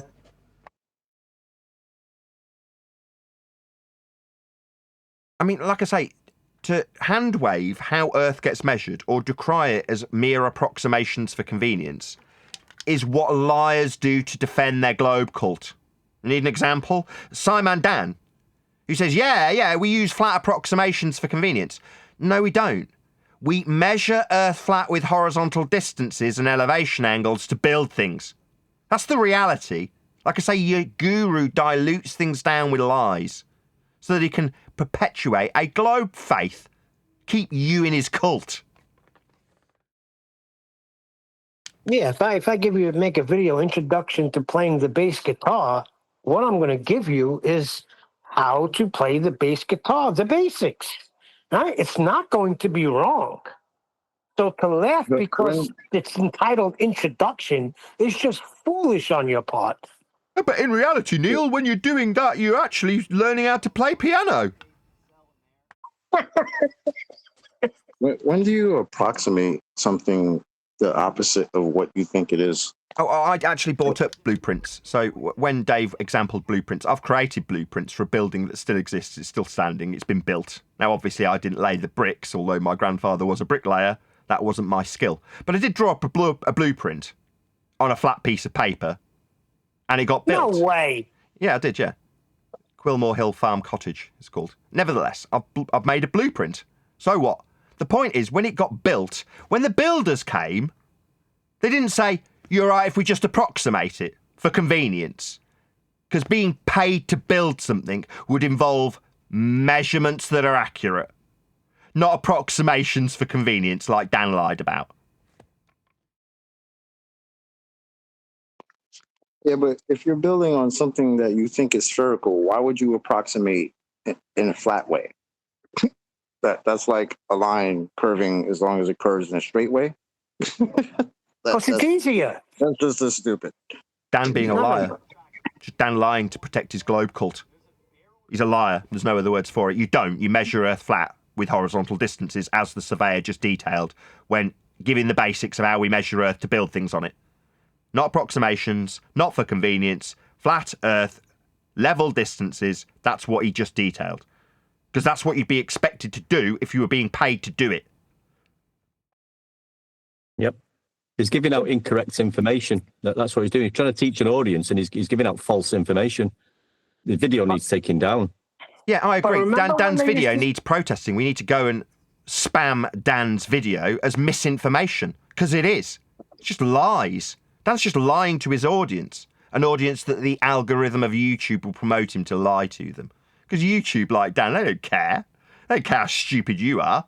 As long as the rhetoric of a sphere Earth gets punted, they don't care which useful idiot does it. In this case, Dan. They don't care that Dan's lying to you. They'll promote him to do it. Because again, they haven't got your best interests at heart, have they? They don't care that that's not how Earth gets measured when Dan lies about the approximations for convenience.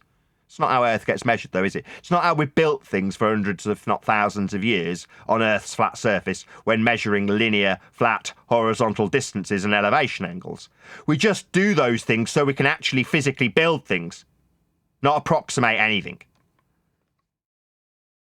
Yeah, but I remember when I first came into this genre, shall we say, they would say, yeah, because it's easier to do it on a flat surface, or for convenience, because it's so, it's so difficult on a ball. We do it flat. And I've been asking them since then, like, how is it easier to pretend something is the opposite of what it is and approximate it that way? I don't know. How is that easier? I say, Exactly. yes, we do. That's right. You can agree with them. I mean, I could take that. I originally did take that stance with Dan. Just agree. Yeah, so for convenience, we use flat approximations. Okay?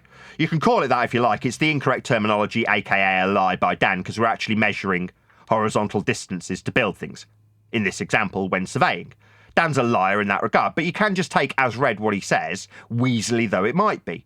So you say, for convenience, we use flat approximations because it's easier. Yeah, it is. Easier to measure the flat surface of Earth. Because it's flat. It'd be very difficult if it wasn't flat, but it's easier because it is flat. That's why we measure it that way. For convenience. Yep.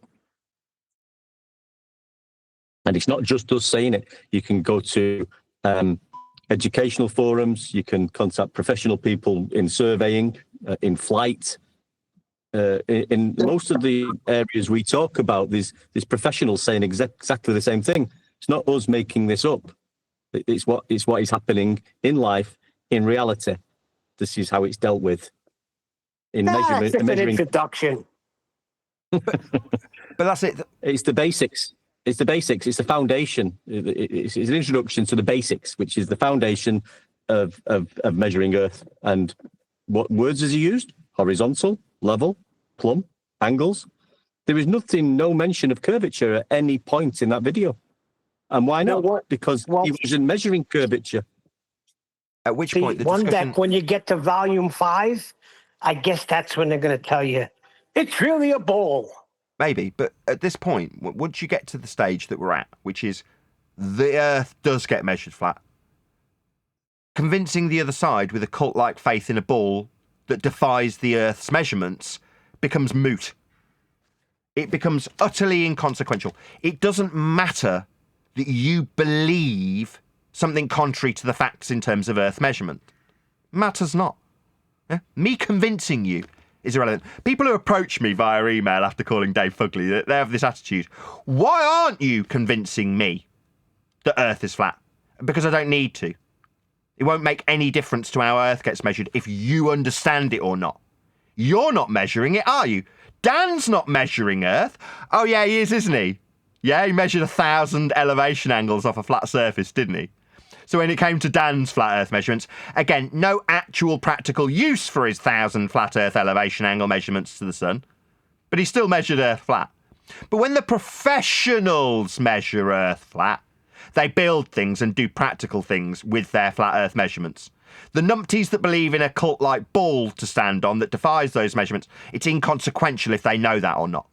Earth will still be measured flat, regardless if I convince you. But you come to me like, I've got to convince you. I don't. Yeah, I don't care if you know.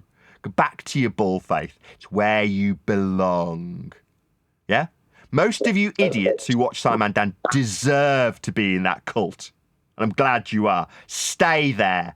I don't want to convince you of the reality we measure. The people measuring it are still building things on Earth flat. We're still navigating and sailing across Earth flat. The flights are still measured off sea level when in level flight parallel with the ground. That's never going to change because I haven't convinced you of it. They're facts. So it matters that you say you're not convincing me. That's because I don't want to. Like, I want you to stay a baller, yeah? So I can mock you for your pathetic, cuck-like faith. Because it's sad. It amuses me. So I don't want to convince you. Belief is not a prerequisite. We don't need you to believe in a flat earth that's measured to build things. It's not necessary. We don't need your faith here. Your ball requires your faith, though. And you think it's comparable, don't you? You think a flat earth that's measured that way is comparable to your ball faith. And it requires some guru like Dan, equivalents in me, to convince you. That's not necessary. Earth will be measured flat whether you know it or not. You know what I'm realizing? It's a strong, strong cult. It has a stronghold on people. That's why it started when you're a baby. You can't even form words, but you already think you're on a ball with water sticking to the outside of it. How ridiculous is that? It's the most ridiculous religion ever. And you'll maintain it and defend it to death if you're given it from birth. If you're stupid and don't look into how Earth actually gets measured like we have. But those stupid people don't need our convincing, unless they're actually going to be building and surveying things, in which case they'll just take horizontal distance measurements and elevation angles with respect to a horizontal plane of reference on or near Earth's surface, end quote, a surveyor. Because that's how it's done. So does it matter that they don't believe it? I don't care if you believe it or not. We're still going to sail across Earth flat. We'll still have flights in level flight, parallel with sea level, measured with elevation angles. Measured with elevation angles. Measured with pitch data. Well, until you have to make videos like Dan looking all painful saying, well, let me level with you. Yeah. Surveyors do take flat approximations. Yeah. Yeah, but he's lying when he says that. That's the point. He also said we've got curved sea level. Nathan, when you said why you're not challenging Dan, because in that video I didn't hear anything about approximations.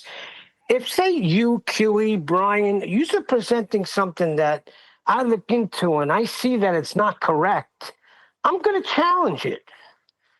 Why aren't people challenging Dan?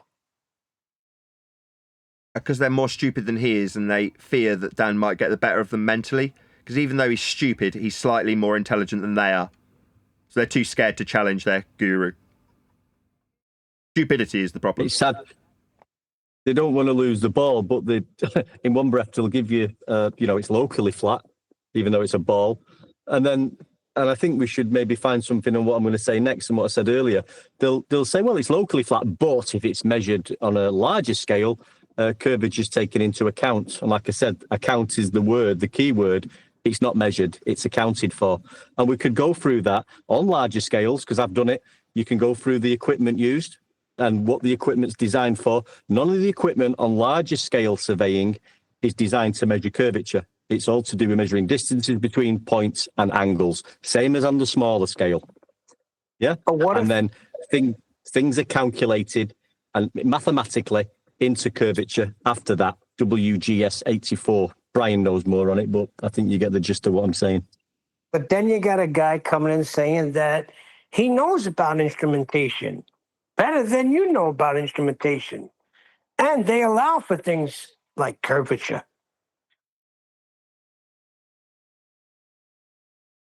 Hey Nathan, in the side chat of FED, I put a video that I've been putting in across servers for years now. But that's one of the surveyors that to see every day at a big job site. And one day I just went up to ask him. And at first he's like, hey man, the earth's flat, man. So don't ask questions like that. But so I was like, dude, what? I'm like, all right. Let me get my phone out. I want to record you. I need to get this documented. He's like, all right. So then that's why I recorded him saying this. And if you watch the video or, later or whatnot, I could just say what he says. I said, how many times have you accounted for the Earth curve? And he says, as many times as I've been to the moon. As a joke, right? So he's a surveyor, For years I've been using this video, telling like other people, like not all surveyors are going by the globe. You don't have to. They'll argue it's in the manuals for the surveyors. It's right here. They'll pull up a PDF. And again, yeah, it says it, but they don't need to do that because that's not the way it works in the real world. It's only when they get into their calculations and they pencil whip it. That's when things change. But in reality, they don't have to do that. So I felt I wanted to throw that in there for you. Sorry, mate. Just saying, even no words have to come out of his lips, really. Just let's have a look at the equipment he was using. He was probably using a Lite, which is designed to measure angles and elevation angles, not to measure curvature. He might have been using a total station, which also measures horizontal distances between 2 points and elevation angles and angles. He was probably using a level, which is, again, to measure level, not curves. So all the equipment around him, the tools being used, are not in any way, shape or form designed to measure curvature in any instance. Let me ask the host a question. So, Nathan, if we go to video, say lecture number 5, and it starts talking about a sphere and gravity, does that negate what was said in lecture number 1? No.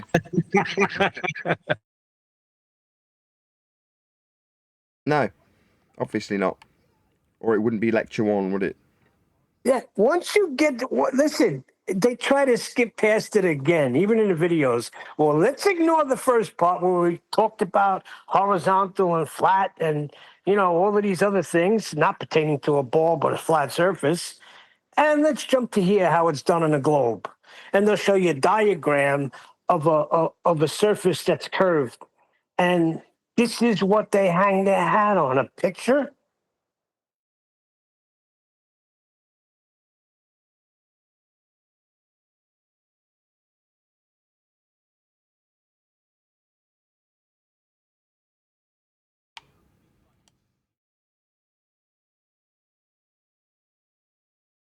We've always had that trouble, haven't we? Even in the celestial navigation, we've got the dangling dingleberries and things like that.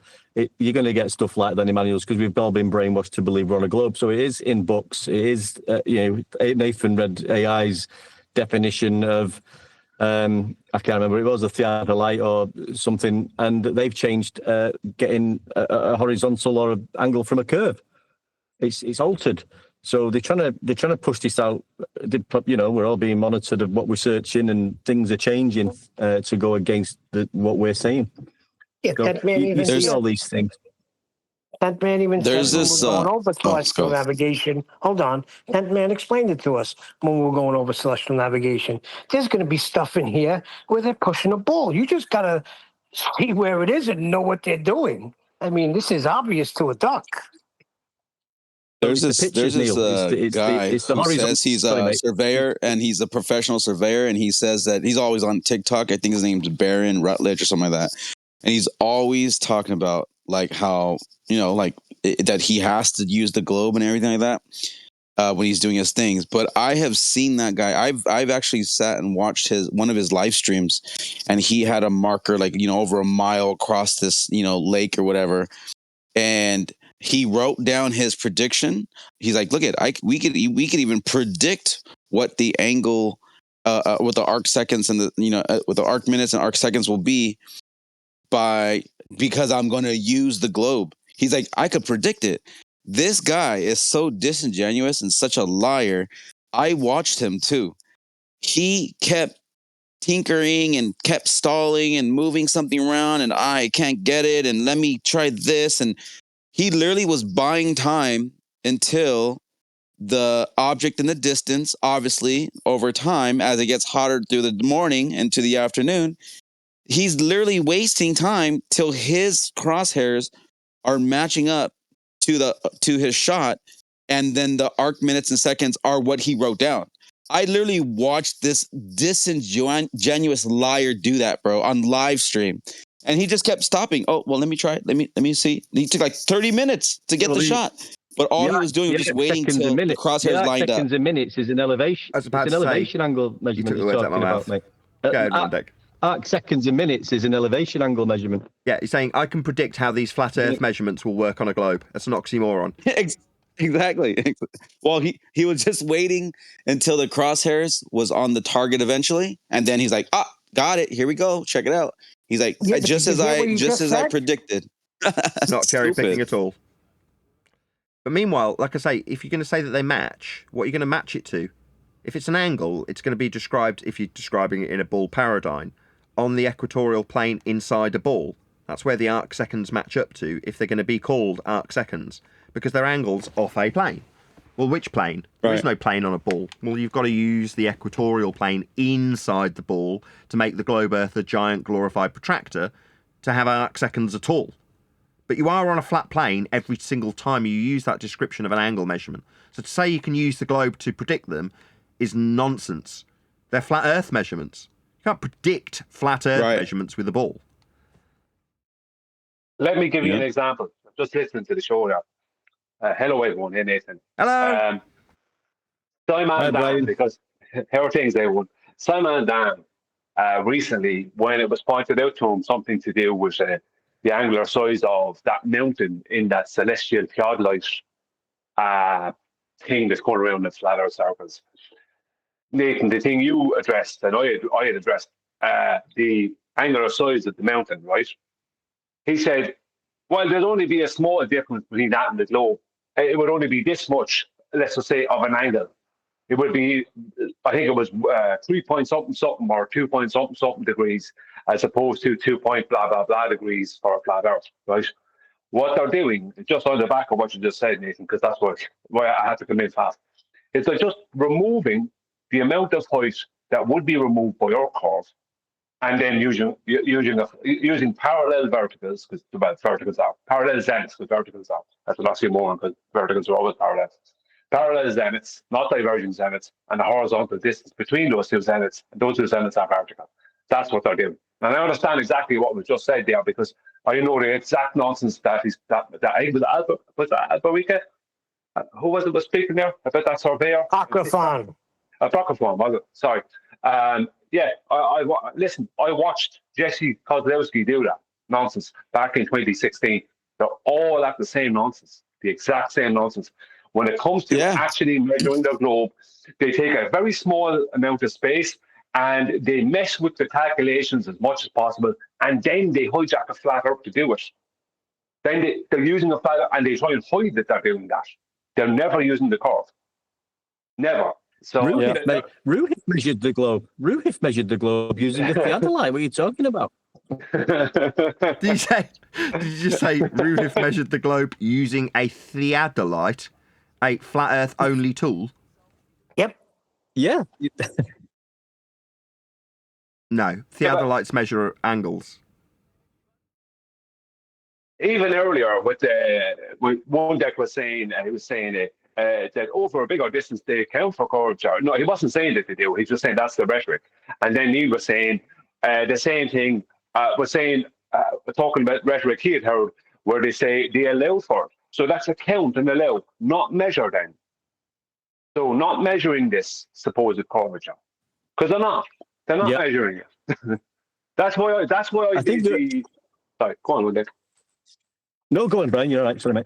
I'm just saying that's why I did the video on Mount Everest, the measurement of the height of Mount Everest, the angular height of Mount Everest from the Kathmandu Valley. That's why I did that from 100 miles away.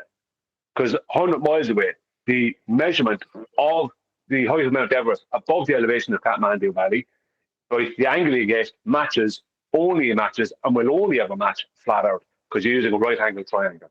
That's what's used for the angular measurement, for the angular size measurement of all objects over any distance.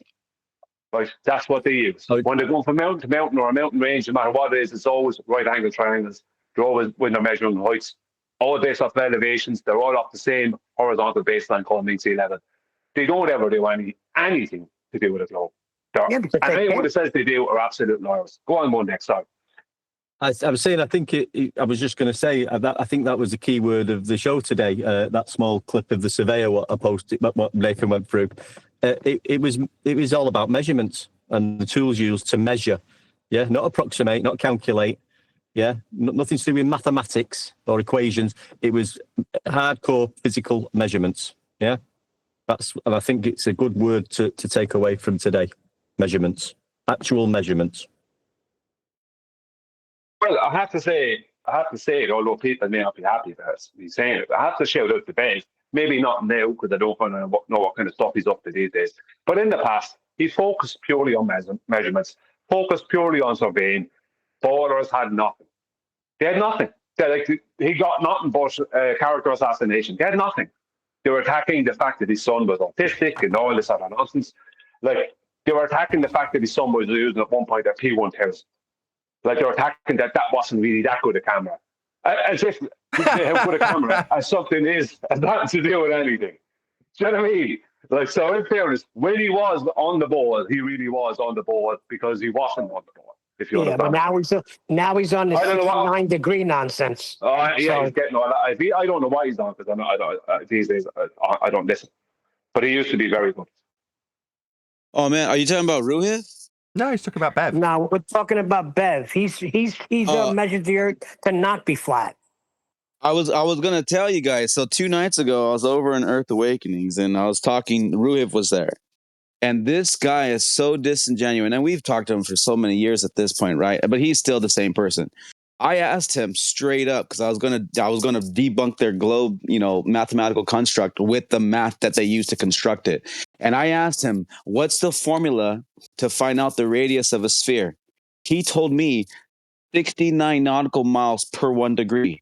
I said, no. That's not the formula for a sphere. Because think about it. If you have a basketball and you want to find out the radius of it, you can't use 60 nautical miles on a basketball. I go, no, what's just the formula? He's like 60 nautical miles per. He wouldn't get away from that.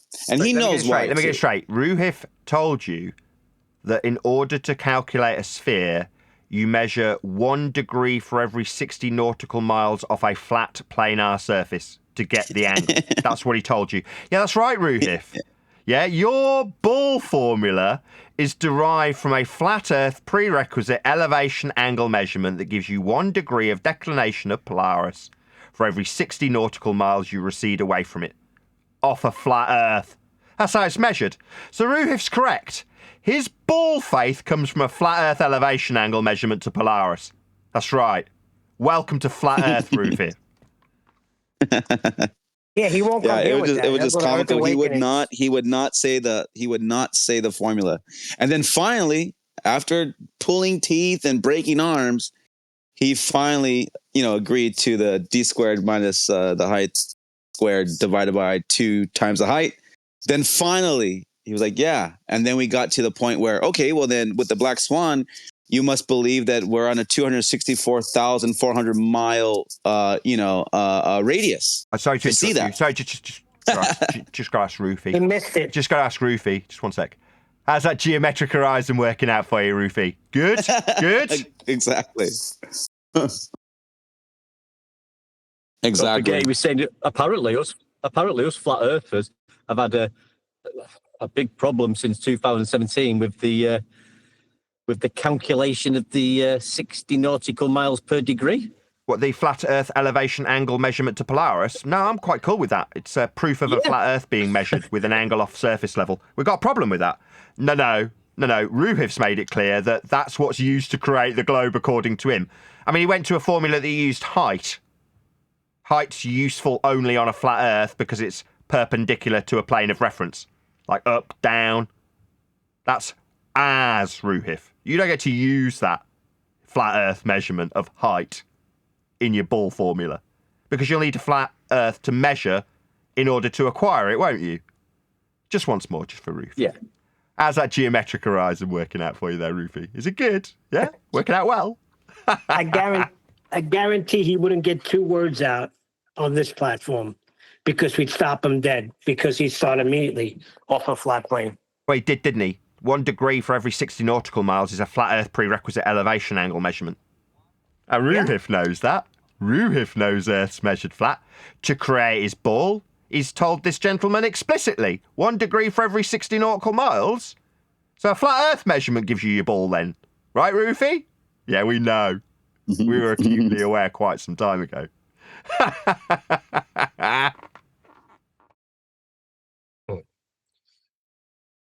Right, any more for any more? The Earth is flat. Certainly is. And on that stupendous note, I'm going to say if you are watching this on either Nathan Oakley 1980 or Nathan Oakley Premiering Streams, then stay tuned as there will be an after show to follow. Next. Yeah, so we've got that. Like Nathan said in the show, whatever comes after that with this 60 nautical miles or 69 statute, that's just some sort of calculation. So we didn't make that calculation up. It works apparently, but in the initial step, the first basic step was an elevation angle measurement, which required a horizontal baseline. Measurement being the key word, yeah. But not an approximation. So Dan's a liar then.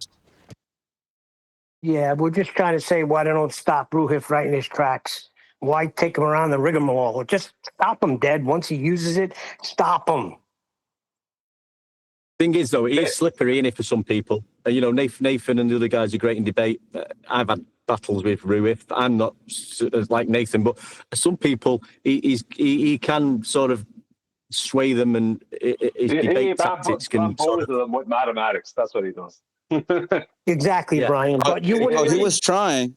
He was trying for sure, and I held him to the fire, and I didn't let him go. And then he ended up finally just leaving because he realized that I'm not going to let him pull his little voodoo tricks. Matter of fact, you know what his solution was that's why we don't measure things on the ground and we go high elevation. That was his answer. Oh my gosh, I was laughing. I was like, "This is comical, dude."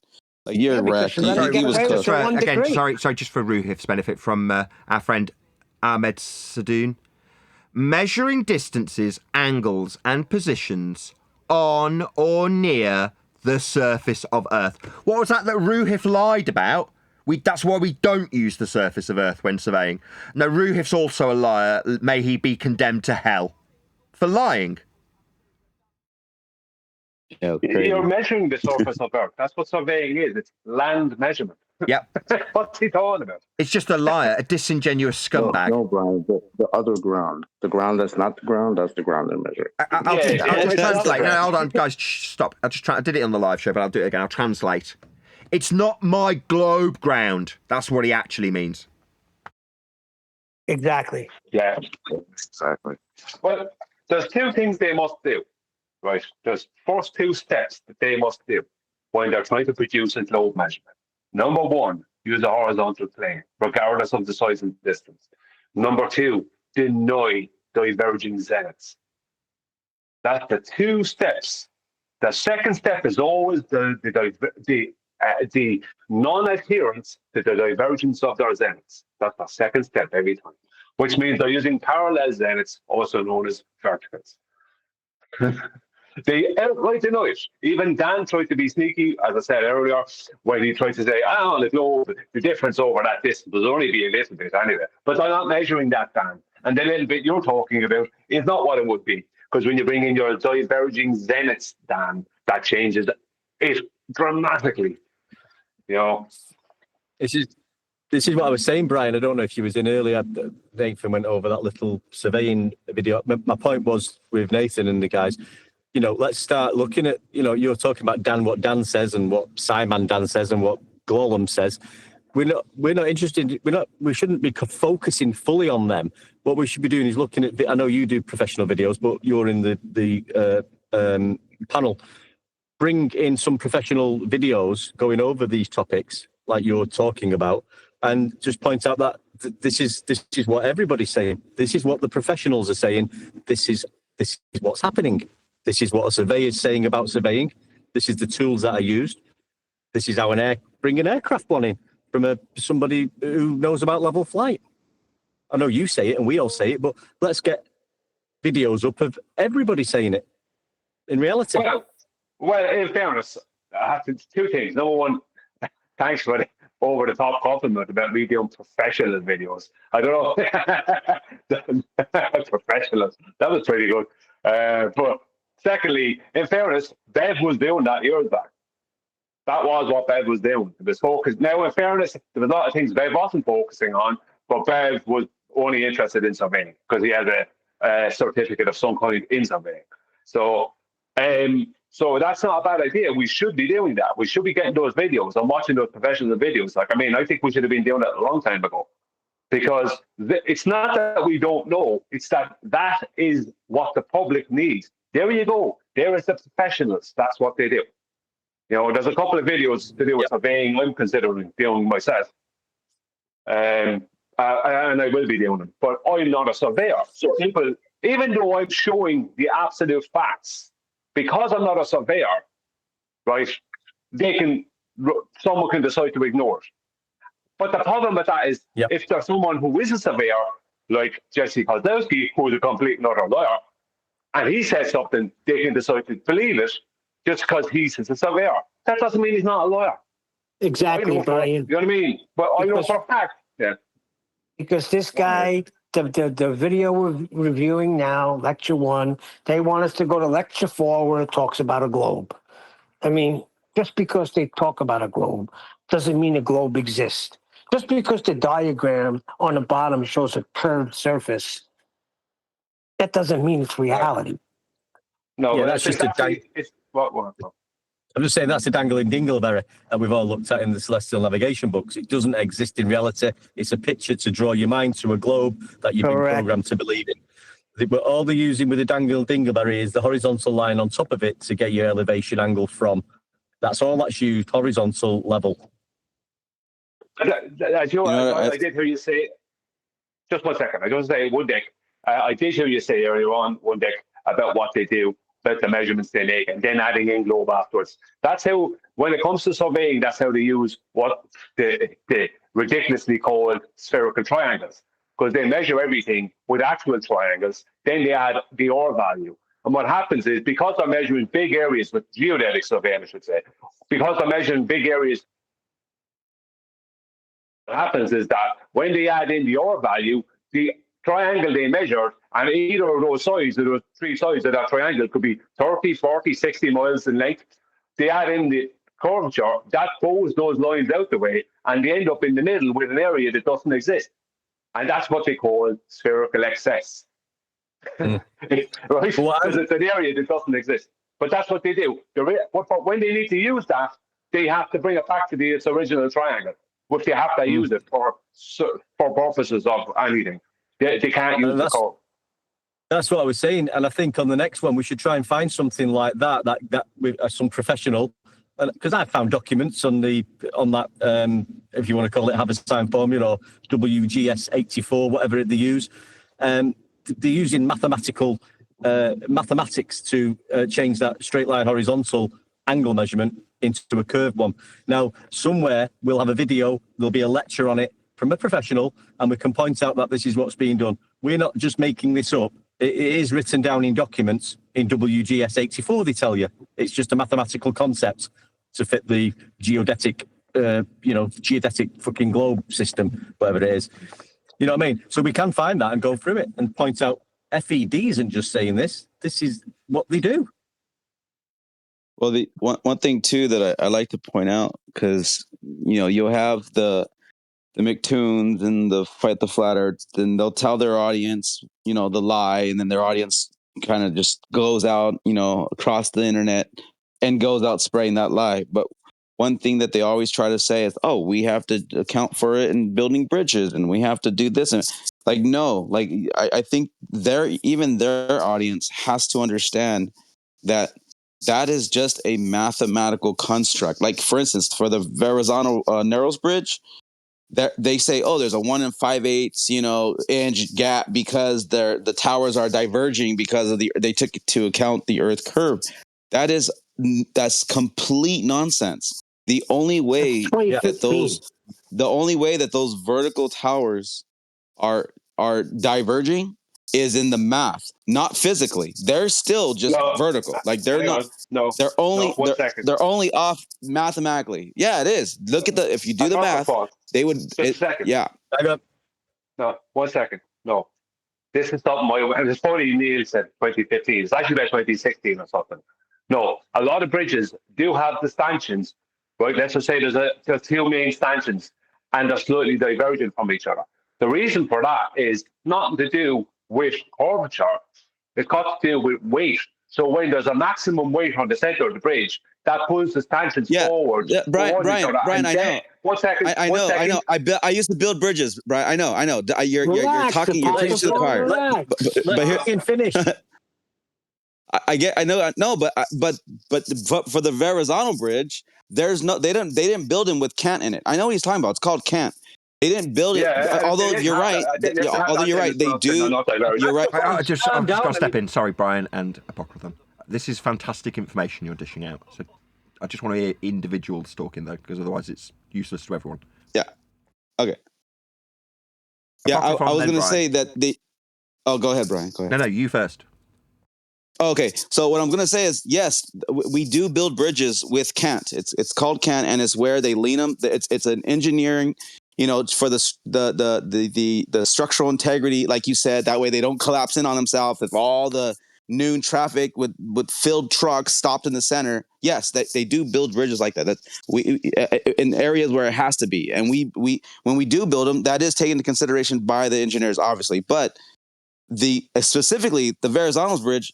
That doesn't have cant. Those towers are vertical and they're positioned that way, but it's only in the mathematical. So what they did is they took from the surveyor's numbers, and then they can get the distances and then the heights, and it's only a mathematical thing where it's 1 inch and 5/8 off, because we built the 2.3 mile bridge in LAX for the people mover. And there was zero curvature of the earth accounted for. So we do it for 2.3 miles. There's no curvature accounted for. Over there, it's not even a mile over there. That bridge is only like a 0.8 of a mile. So, and there's no curvature calculated in reality, only mathematically. Go ahead. Yeah, Go ahead. Sorry, Brian. Just a second, one. No, now I see what you mean. I thought you were talking about a bridge where it's out and out. What is the term you use? It's called cant. It's CANT. When we build bridges with cant, it's to keep them out. Yeah. So no, you're talking about a bridge with just straight stanchions. Yeah, I understand what you mean. Where there isn't any cant, it's just flat. Yeah. But the thing about this is that even if you're talking about the concrete that goes into the stanchions, you could measure a difference between those stanchions of an inch or so. If you think about that can happen with concrete. If you think about the amount of concrete goes into the stanchions, you could measure that there's an inch or so of difference. You could measure an inch or so of difference purely to do with the concrete. But the middle of those stanchions are totally level. They're totally vertical. No doubt about it. I'm just saying that people could find a niche somewhere purely based off of tolerances that happens with concrete and stuff. But there is no way those stanchions, unless there's cant, as you say, there's no way those stanchions are not vertical. They are absolutely vertical. That's how they're designed to be. Now, the ballers can take these numbers, and the ballers can come back and say, there should be blah, blah, blah, right, amount of curvature, and there is, and here are the numbers. But they're just taking the numbers. Are the surveyors claiming this? The people who survey and build it, or the builders, the engineers, are they claiming that? People who are whoever wrote the article is the one that said that they had to account for the curvature of the earth. But again, that's not true, because when you're and the builders. What was that? Hang on. What was that? Not measure it then. If it's not the engineers and the builders, then who cares what some other idiot has to say? Right. Yeah. Exactly. We've heard that for years. We've heard that nonsense for years. Right? I've had them present stuff to me for years, real with all them. Yeah, look at this stuff here, and it's like, right, who did that come from? Or this wrandom person, who wasn't involved in the construction, the engineering, the architecture, anything. Do you know what I mean? So they have nothing. They're just trying to mathematically add in curvature. Brian, I know you know that, but I'm just saying.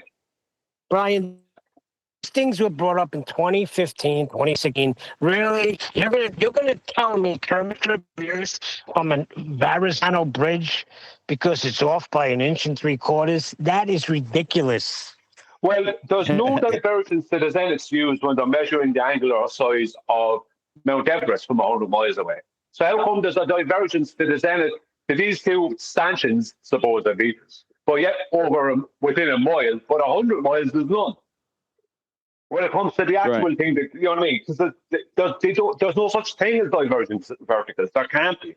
It's in complete opposition to vertical. Anyway, sorry. The other thing, I'm just saying the other thing. I know Apocryphon keeps saying it, but yeah, you keep saying the word accounted for. Yes, that's what we're saying. The account for curvature. They do it on. They say that they have to do it on large surveying projects. They're not measuring curvature. They account for it to fit in with the WGS 84, which is the World Geodetic System 1984. They have to calculate it because everybody thinks level of curve. So they have to give them curve measurements. It's accounted for. It's not measured. Calculations, not measurements. Yeah, calculations. Sorry. Yeah. I like to call it pencil whip. I like to say they pencil whip it because that's all they're taking flat Earths, or horizontal, vertical positions, and then they're going to add something that isn't there in reality, but only mathematically. Exactly. They pencil whip it, and then all of a sudden you get what they say it is, but that's not true at all. Yeah, we know. We know they're this. accounting for something that they've said that's too big to measure. That later on they tell you they're accounting for that. At first the first thing they tell you is it's too big to measure. That's weird. Before you go on, Nathan, I put a picture of Master B. When you get a chance, can you put it up and go over it? Sure.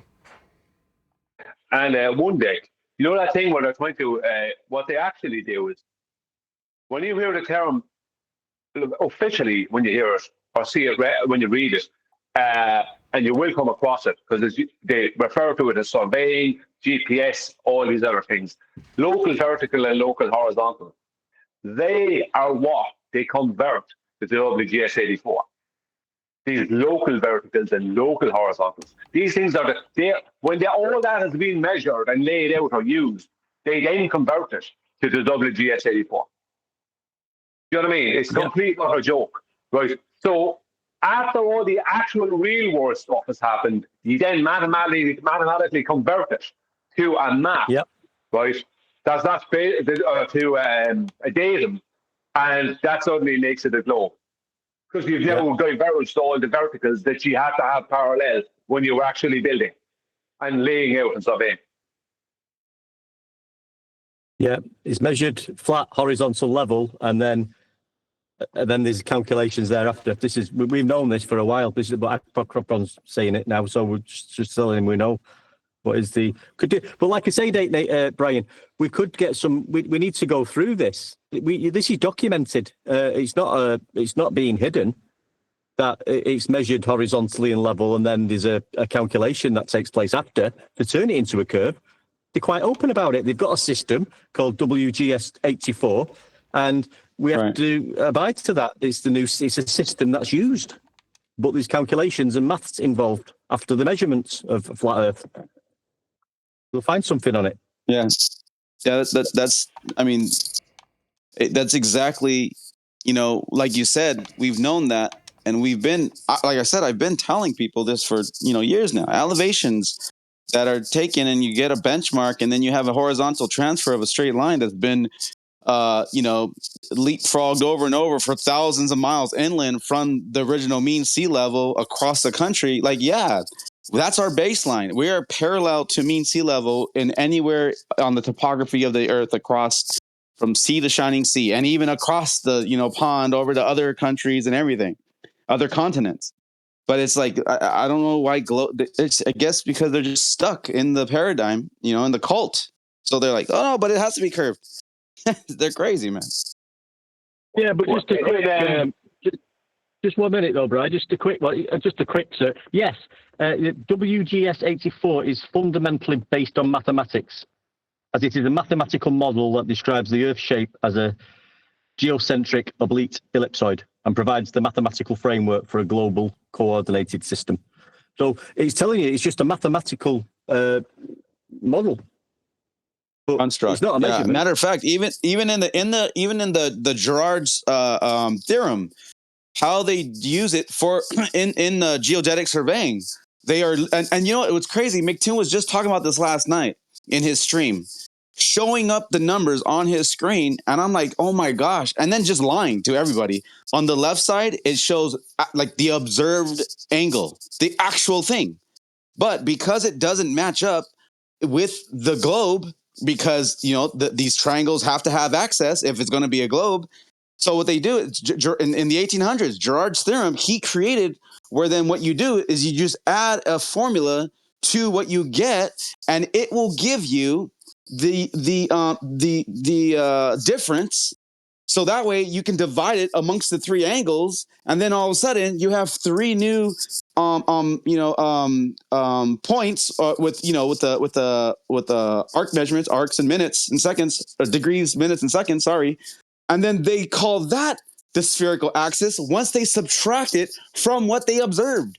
Dude, it's crazy, man. Like, I don't know how they get away with this. Like, but people need to see it. The reason they get away with it is because they want it. So Toon has searched out that conversion so we can present it. So you're looking at it going, oh my God, you're converting it. He's going, check it out. This is how you convert it. That's how he's doing it. He wants that process to exist because it justifies his faith. So it's soothing to him and his audience. Yep. You know what? Just on that topic, I made a video about spherical excess there. I made a couple of them about the whole thing about spherical triangles not existing, blah, blah, blah. But I showed this one article from the surveying site where there was 5 or 7, I think it could be 5 or 7 triangles that were all together.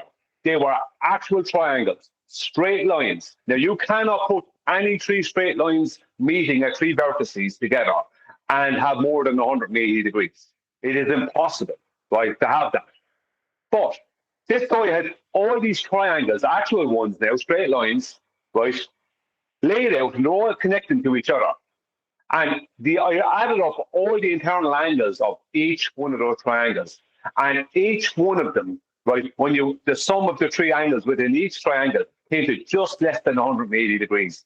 And the reason was so they could add in spherical excess and come to 180. Because the guy knew in his head there can't be more than 180 degrees in a triangle. Yet he's trying to make it so there can be 180 degrees in a sphere, a curved triangle, right? And it was so ridiculous. And this is a professional surveying site. It was so ridiculous that one of the ballers who has spent years trolling me or coming in, not so much trolling me, coming in and arguing with me, blah, blah, blah, right? Rather than, he's not so much of a troll, but he'll argue with you a bit. For years, he's come into my channel onto the videos, and even he said, yeah, that's ridiculous. That makes no sense. Even he admitted it. But this guy, he had 5 or 7 triangles, and with the internal angles didn't add to 180 degrees for any of them. That's the craziness they're dealing with. Just because someone is a professional or something doesn't mean that they're not crazy or they're not in what's the word, infected with this psychological disease or whatever. I don't know what way to describe it. Yeah. Well, you've seen I don't know the guys. You've seen the guys on Celestial Navigation on YouTube. You'll have seen him yourself, where he's got the whiteboard and he's explaining about getting the elevation angle to the star, and he's got a picture of a globe and he's got a line running straight through it, and that's where he's taking his measurements from in hell. And he's describing this. This is his topic. He's a navigator. He knows about the sextants, and he's showing the audience that this is done from inside the globe. Now he knows he's not inside the globe. We all know we're not inside the globe. Yeah, well, he's on that sailboat or that ship. Angles from hell. Hell's angles. Vroom, vroom. But what I'm saying is this guy, I don't think that guy who's presenting that is trying to be like, I've got to dissect this globe, these bloody flat earthers. He's just giving a talk on celestial navigation, and he's describing the light from the sun coming in through the earth to the center of hell on the horizontal plane that he's going to be taking his angle from to position himself or to get his position on the surface of earth, probably at sea level. This is how ridiculous it is.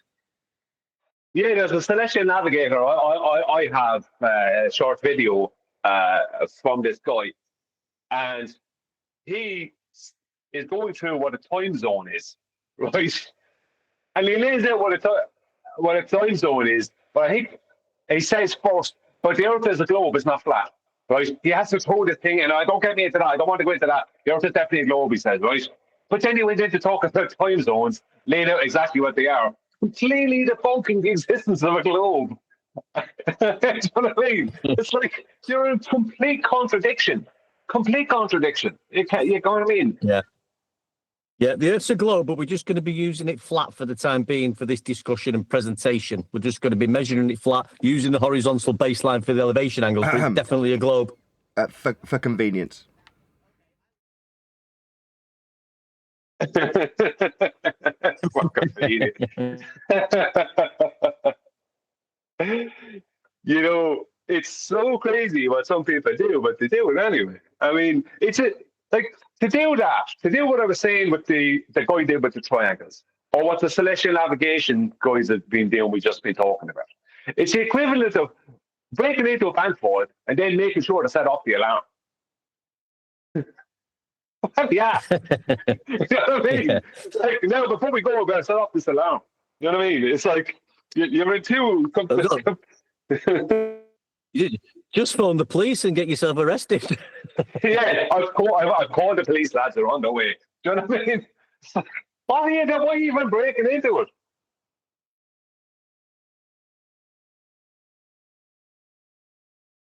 Did you listen to the short surveying video we went over, Brian? No, I was hearing in the background. It was it sounded like a man who was Indian or Pakistani, and I was in the shower and I was trying to hear it, but I couldn't hear it. But I listen. It's in Master Leader. Nathan, put that picture up. I want you to go over it. It's from volume 4 of this guy. On. Let's just get this squared away. Mahood's a good Irish name, isn't it? It might be in a couple of years.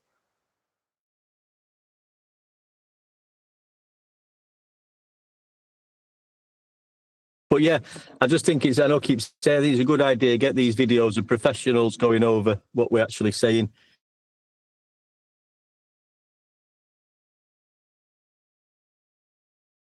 Yeah, I'm a professional. I've been saying it for years.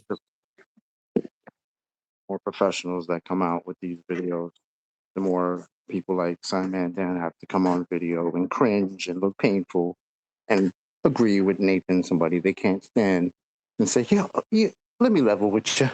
Yeah, we take surveyors take flat approximations. Yeah, for convenience.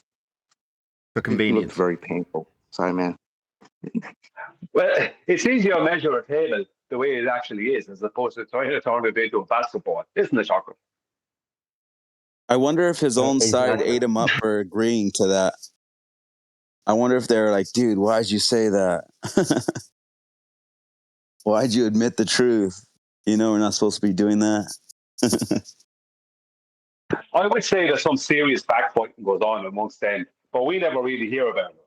They always act like they're a united front, but I'd say now in the background they're bullying each other left, right, and centre. Yeah, that's what I've heard. So in the back channels and servers of Ballers, there's loads of bullying going on when they don't conform and cuck to the general religious standard. So I hear. I would agree with Private. I would think somebody would have messaged him and told them, why did you say it? Why did you say it that way? You know, you could have said it some other way, because, you know, that's what they do. They find the best way to say something, to have the argument or try to seem like they're going to have one in order to try to convince their audience. So someone, I'm sure, hit him up. Was like, yo, why didn't you say it that way? Could have said it this other way. That made it didn't seem as obvious that you're agreeing with their side. I would bet money that happened. Yeah, kind of like when I caught McToon, literally, he's saying how I guess they were doing a live stream, you know, while they were in Antarctica or at the hotel back on, you know, in South America somewhere or wherever they're at.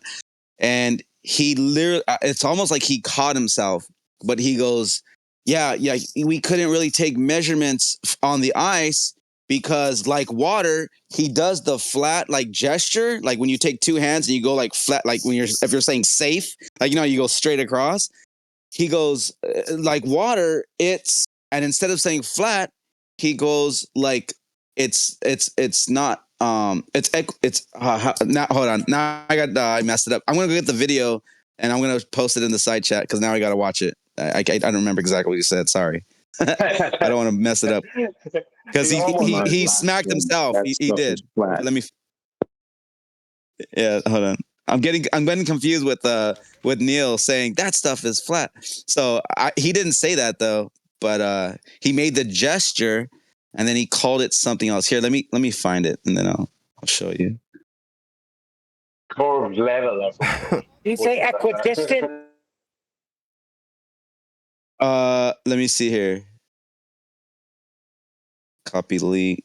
I'll post it for you guys in the side. It's right at the beginning too. He does like the hand gesture. He goes like flat, but he didn't say flat. So hold on.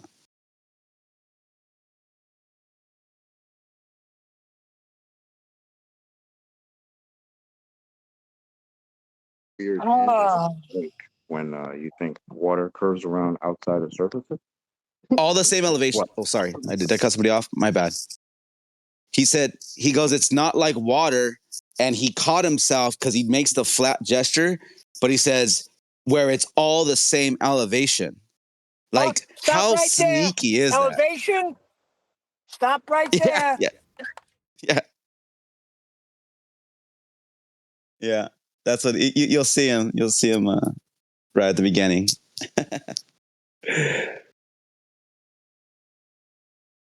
And this is what he was saying about why they didn't make any measurements in Antarctica. Is that what you're saying?